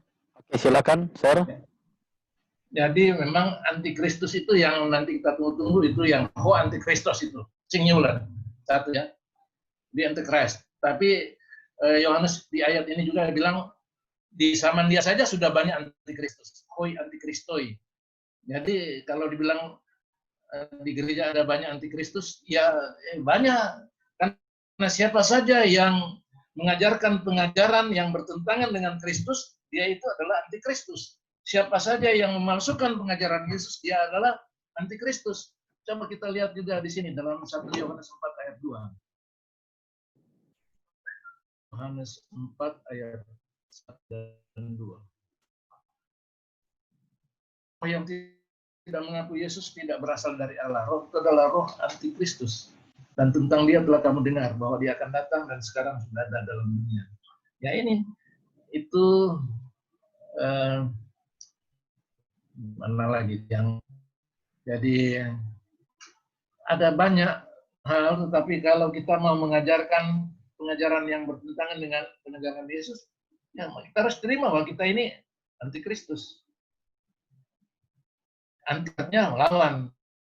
Dan antikristus itu lebih jauh lagi disebutkan dalam 2 Timotius pasal 3. Nah, kalau kita mulai 2 Timotius 3,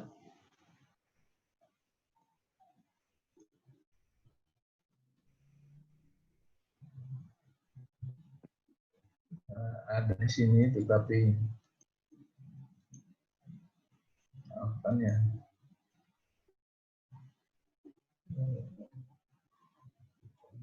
2 Tesalonika pasal 3. 2 Tesalonika pasal 2 ayat 3. Akan datang antikristus, di sini diistilahkan dia adalah manusia durhaka atau man of sin. Ini yang nanti akan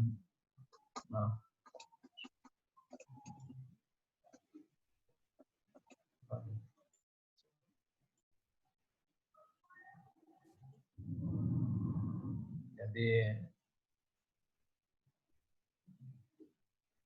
minta maaf tidak ada kesalahan di sini.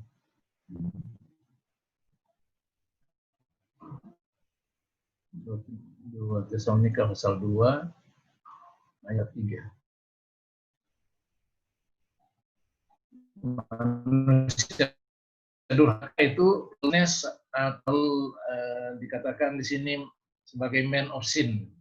Dia disebutkan oleh Rasul Paulus sendiri di atas yang disebut Allah. Dia akan disembah sebagai Allah. Dia duduk di Allah dan mau menyatakan diri sebagai Allah.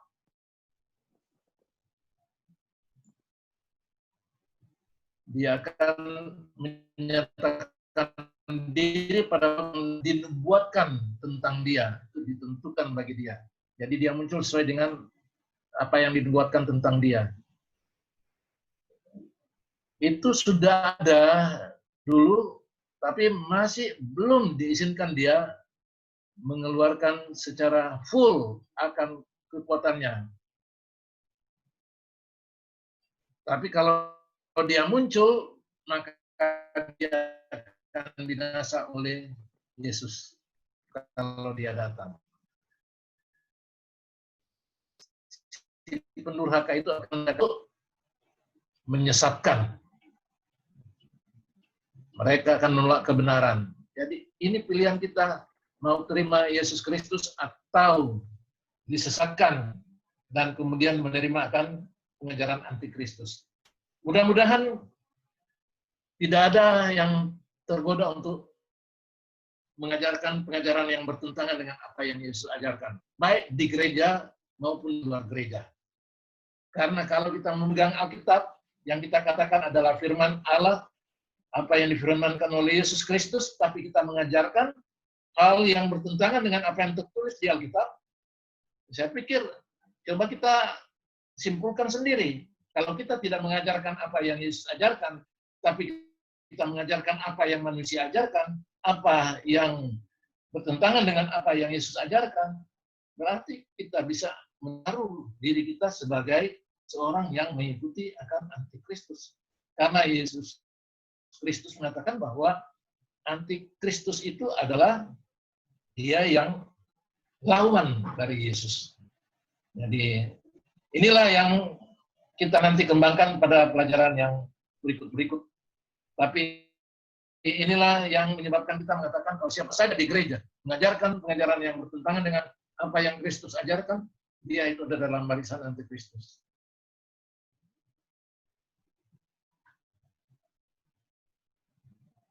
Silakan. Oke, baik, terima kasih, Pendeta. Bagaimana Dr. Glady? Jelas ya? Jelas, Pendeta, terima kasih. Oke, baik, terima kasih. Pendeta Christian Somba, silakan.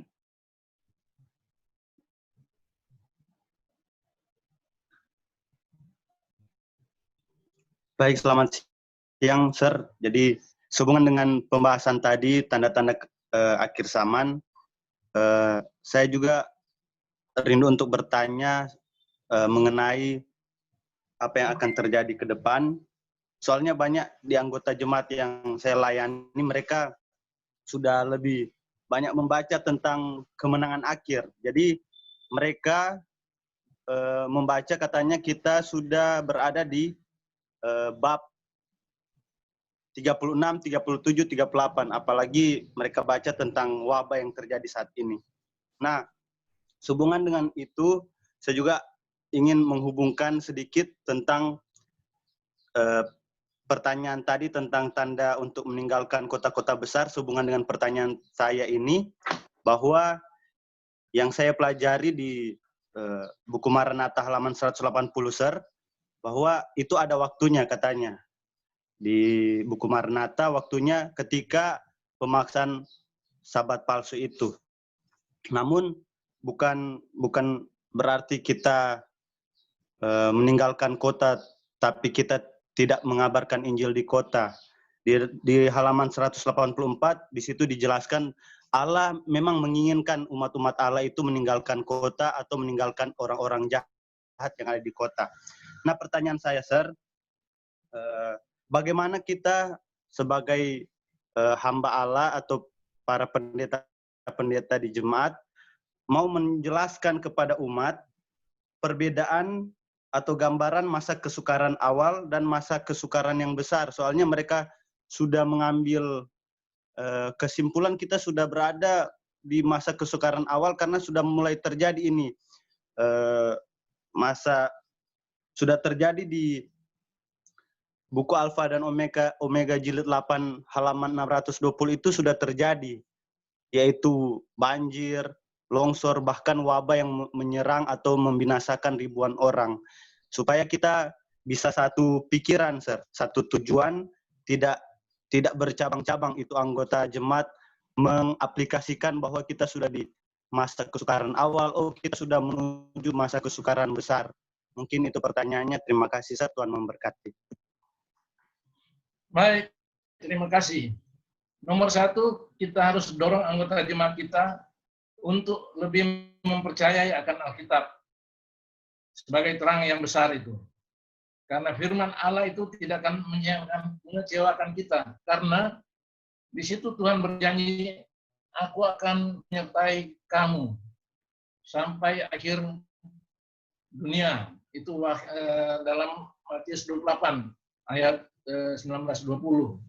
Lalu dalam Yesaya 40 ayat 10, dia katakan, aku akan menolong engkau, aku akan memberikan kemenangan kepadamu. Dan ada janji-janji Tuhan yang lain, janji-janji penyertaannya, pertolongannya. Di Mazmur dia katakan, aku menengadah ke gunung-gunung, dari mana datang pertolonganku? Pertolonganku ialah dari Tuhan, bukan dari gunung. Karena dulu orang bikin gunung sebagai tempat penyembahan. Tetapi bukan dewa di gunung yang menyelamatkan, tapi Tuhan yang menjadi penyelamat dan penolongnya.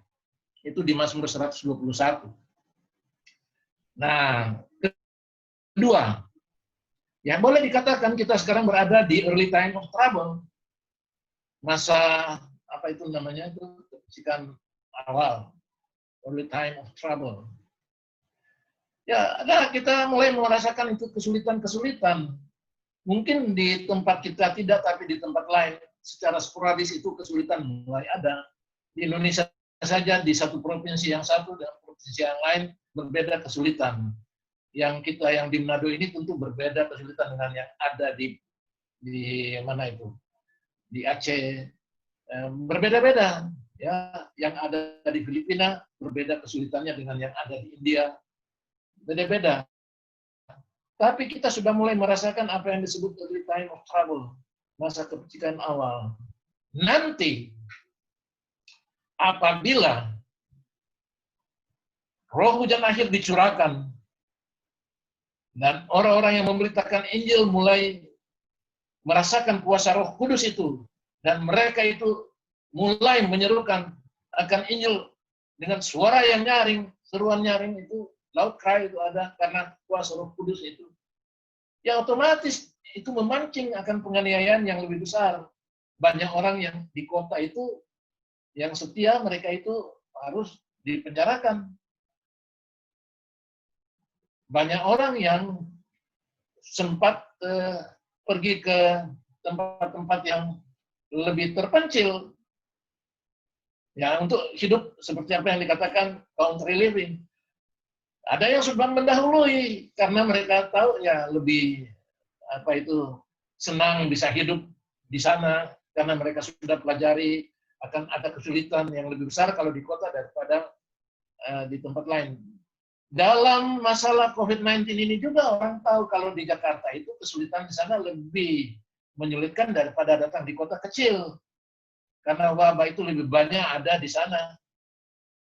Tetapi orang mempelajari semua ini, kita harus lihat bahwa ada banyak hal juga yang kita pikirkan. Sebab kita menyingkir untuk apa? Apa kita hanya diam diri, ataukah kita mau tetap menjadi saksi seperti mereka yang ada di kota besar? Mungkin kalau di pedalaman tidak akan dipenjarakan karena itu hubungan-hubungan yang lain yang ada di sana dan akan lebih sehat. Orang yang sudah mempelajari itu, dia sudah mengambil langkah awal, tidak menjadi masalah. Tapi kita masih ada sekarang merasakan itu masa kesukaran awal. Di tempat lain orang punya kebebasan beragama. Kita di sini bikin gereja di mana-mana, tapi di tempat lain mau beribadah saja tidak bisa, harus di jalan, tidak bisa.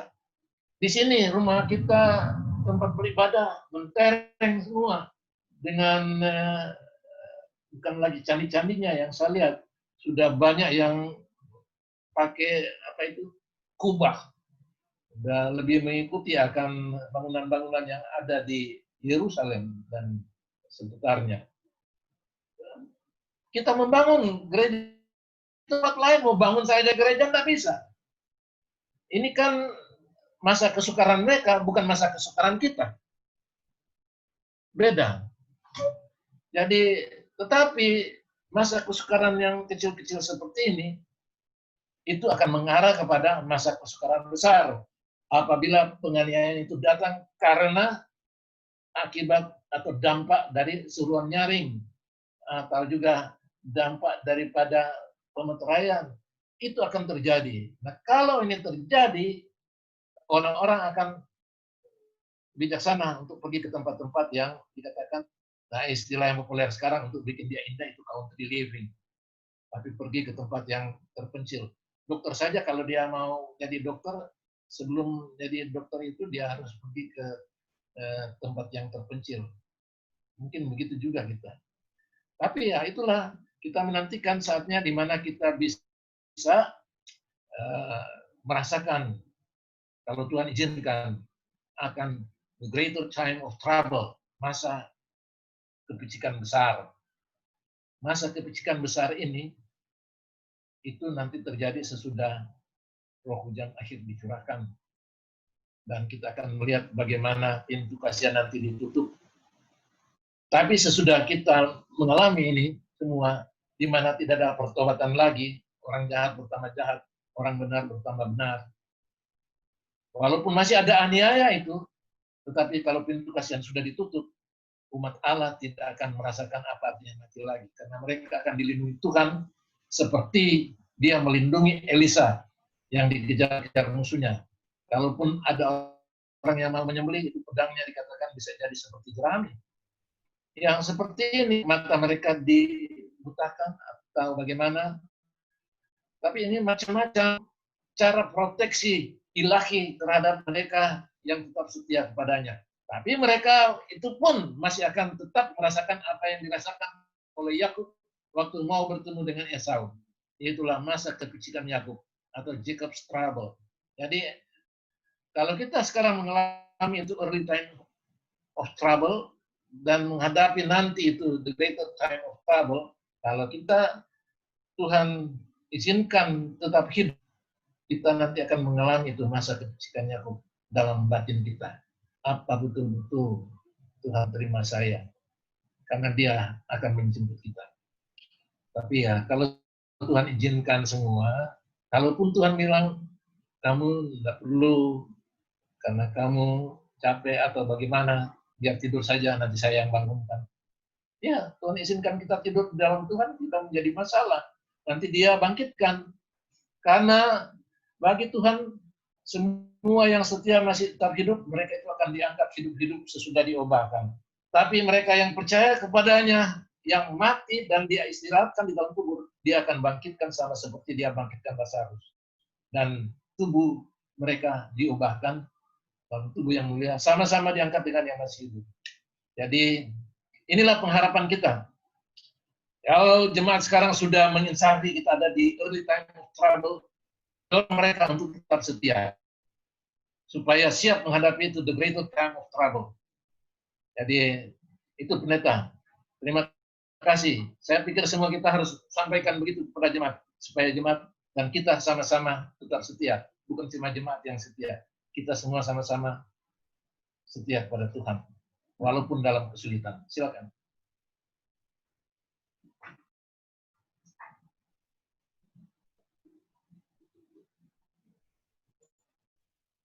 Oke, host. Mana ini host ini?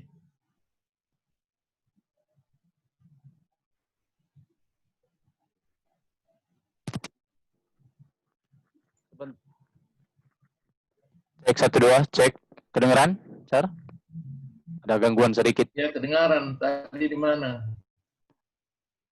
Ada gangguan sedikit mic-nya. Terima kasih untuk jawaban. Saya rasa sudah jelas, Pendeta Christian. Ada pertanyaan, mungkin pertanyaan terakhir ya, karena melihat waktu sudah jam 11:16. Ini pertanyaan terakhir dari inisial J. Saya tanya, dia belum jawab.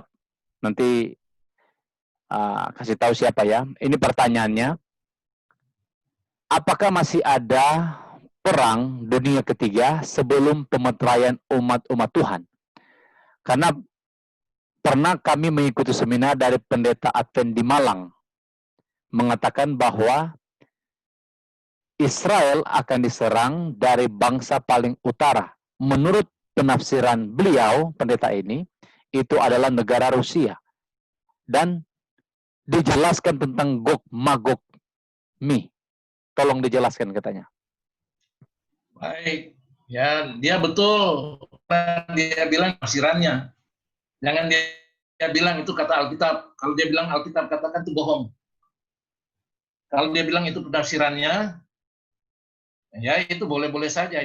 Itu penafsirannya. Tapi itu juga bukan penafsiran gereja Advent secara resmi. Itu penafsiran pribadinya. Itu sebenarnya skenario-nya sudah lama ada dari tahun 1988 itu. Itu ditulis dalam bukunya Lindsay yang berjudul The Late Great Planet Earth. Jadi dia mungkin belum baca itu, tapi kalau dia mau baca silakan. Planet Bumi pada Zaman Akhir itu buku judulnya dalam bahasa Indonesia. Skenario seperti itu sudah ditulis di sana karena dikaitkan dengan pembangunan Bait Allah yang ketiga. Jadi Israel akan berperang melawan ya dari utara atau yang dari mana. Tapi itu ada di situ. Silakan dia baca bukunya. Nah, skenario-skenario seperti itu boleh-boleh saja. Tapi jangan bilang Alkitab katakan seperti dia tidak akan mendapatkan bukti yang banyak. Karena Gog dan Magog itu nanti muncul pada akhir 1000 tahun. Di bawah pimpinan mereka itu Yerusalem baru dikepung tapi mereka dibinasakan dengan api yang dari sorga. Silakan. Oke, baik. Terima kasih, Sir. Ini ada pertanyaan yang paling terakhir, lanjutan dari pertanyaan Christian. Dia katakan ketika undang-undang atau Sunday Law berlaku atau roh hujan akhir dicurahkan, sudah tidak ada kematian lagi. Ini pemahamannya karena tadi Sir bilang katanya Tuhan sudah melindungi. Bagaimana, Sir? Oh, tidak begitu, jangan salah. Itu namanya kalau tiba waktunya kita tidak tahu kapan itu. Jadi kita tidak tahu kapan itu orang terakhir itu bertobat. Kita tidak tahu kapan itu pintu kasihan itu ditutup. Kita tidak tahu kapan itu 7 malapetaka akhir mulai dicurahkan. Jadi jangan tentukan waktunya, sama saja kita dengan orang-orang lain yang gagal itu. Mau coba-coba tentukan waktunya. Jadi kita tidak tahu, kita cuma bilang harus berjaga-jaga dan bersedia. Lakukan kerja kita seakan-akan Tuhan mau datang 1000 tahun lagi. Tapi kita harus bersedia seakan-akan dia mau datang besok. Jadi jangan hitung-hitung, oh ini masih panjang ini masa ini. Alkitab yang kita sudah lihat tadi di Matius 24, jikalau waktunya tidak dipersingkat, tidak ada yang selamat. Tuhan aja bilang begitu. Waktu di situ, waktu kronos kita, bukan waktu Tuhan. Waktu Tuhan itu tetap sama kemarin, hari ini sampai selama-lamanya. Karena bagi dia itu selalu present, tidak ada future. Jadi jangan coba hitung-hitung waktu. Jangan ada perhitungan waktu. Kerja saja. Orang-orang yang coba hitung-hitung waktu itu, time setting itu sudah semua terbukti itu bohong dan salah dan kecewa. Jangan belajar Alkitab lalu mulai hitung-hitung waktu. Oh, Tuhan mau datang minggu ini, bulan depan.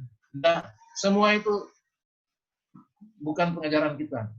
Kita bersedia saja. Lakukan kerja kita. Jadi tetap setia melakukan pekerjaan kita. Bukan mau hitung-hitung waktu kapan ini. Itu nanti akan jadi. Kalau nanti sudah turun bisul, kita sudah tahu. Wah, itu pintu kasihan sudah ditutup. Berarti orang baik bertambah baik, orang jahat bertambah jahat. Dan kalau begitu kita tidak kena bisul, ya berarti sudah ada kematian lagi. Sebab sudah berakhir. Yesus sudah keluar dari penghakiman dan dia sudah siap untuk datang sebagai raja. Jadi kalau sementara berjalan bagaimana mau ditutup? Belum bisa. Tapi kita harus siap. Kalau kita kuat kita akan dipenjarakan atau dibunuh. Tapi kalau tidak kuat Tuhan tahu. Tuhan lebih tahu siapa kita dan dia tahu yang terbaik untuk kita. Kalau kita ditidurkan dia akan bangunkan. Kalau kita kuat kita izinkan, kita diizinkan dianiaya. Tapi kalau nanti sampai sudah ditutup pintu kasihan, dia tetap melindungi kita. Roh Allah sudah diangkat dari orang-orang yang tidak percaya, karena orang jahat bertambah jahat, orang baik bertambah baik. Mereka sudah membuat keputusan terakhir, tidak ada lagi pertobatan, tapi Roh Kudus bukan berarti meninggalkan akan orang-orang yang percaya kepada Yesus. Dia menyertai mereka sampai kesudahan alam, Roh kebenaran, yang dijanjikan dalam Yohanes 14 ayat 16 dan 17. Jadi saya dengan pelajaran hari ini sudah mengajak kita agar jangan pernah menentukan waktu kedatangan Tuhan. Tidak seorang pun yang tahu, hanya Bapa yang tahu. Tugas kita adalah berjaga-jaga dan bersedia, karena kita tidak tahu kapan Tuhan itu datang. Dan waktu kita bersedia, kita kerja seakan-akan dia mau datang 1000 tahun lagi, tapi kita bersedia seakan-akan dia mau datang besok. Ya, itu. Oke, baik. Terima kasih, Pendeta Linturan. Baik, saudara-saudaraku sekalian. Dengan demikian, sesi yang keempat, Bible Study Alkitab Berkata pada hari ini telah selesai. Terima kasih Pendeta Linturan yang sudah memberikan materi yang begitu baik, dan terima kasih juga bagi saudara-saudara yang sudah join di dalam room ini. Terima kasih saudara-saudara penanya yang sudah memberikan pertanyaan, dan terima kasih juga Sir untuk jawaban yang sudah diberikan. Kita akan tutup kegiatan kita pada saat ini. Setelah doa tutup ada beberapa informasi yang akan saya sampaikan. Namun kita tutup dulu. Saya minta kesediaan Pendeta Dev, Pendeta Franz untuk menutup kita di dalam doa. Dipersilakan. Mari kita tunduk kepala dan kita berdoa. Bapa Semawi yang bertahta dalam kerajaan surga, terpujilah Engkau ya Tuhan oleh karena kasih dan rahmat-Mu kepada kami. Kami boleh merasakan sampai saat ini kami masih dilindungi oleh Tuhan di masa pandemi ini, dan kami merasakan bahwa berkat-berkat Tuhan tetap mengalir dalam kehidupan kami. Pada pagi ini kami bersyukur oleh karena ada kesempatan yang indah. Berapa banyak pun kami yang tergabung di dalam program ini yang sudah dibawakan oleh hamba-Mu, Pendeta Dr. W.M.P. Linturan. Biarlah Tuhan membawa kehidupan kami untuk lebih hari lebih setia kepada Tuhan setelah banyak memahami tentang kebenaran firman Tuhan. Kuasai kami dengan kuasa Roh Kudus-Mu, tuntun kami dengan Roh Kudus-Mu, sehingga kami dapat banyak mengerti lagi hal-hal yang mungkin tersembunyi selama ini dalam Alkitab. Dan semua itu akan membuat kehidupan kami lebih percaya akan rencana Tuhan dalam kehidupan kami, terkhususnya di dalam menantikan kedatangan-Mu yang tidak lama lagi. Tuhan memberkati Pendeta Dr. W.M.P. Linturan yang sudah menyampaikan pekabaran demi pekabaran. Hikmat sorga selalu menjadi bagiannya, sehingga di program yang akan datang dapat dengan lebih kuasa lagi memberikan pekabaran, membuka tabir kebenaran ini untuk lebih banyak orang mengetahuinya. Berkati kami semua yang ada di dalam partisipan Zoom saat ini. Berkati rumah tangga masing-masing kami, berkati segala rencana kehidupan kami. Berkati semua apa yang kami akan lakukan pada hari ini. Kami percaya bahwa Tuhan akan melindungi kami dan Tuhan akan memberkati kami, serta menjauhkan kami dari hal-hal yang tidak baik. Inilah doa kami Tuhan, ampuni jika ada banyak dosa dan pelanggaran yang kami lakukan. Di dalam nama Tuhan Yesus kami sudah berdoa, selalu mengucap syukur. Amin. Amin. Terima kasih, Pastor.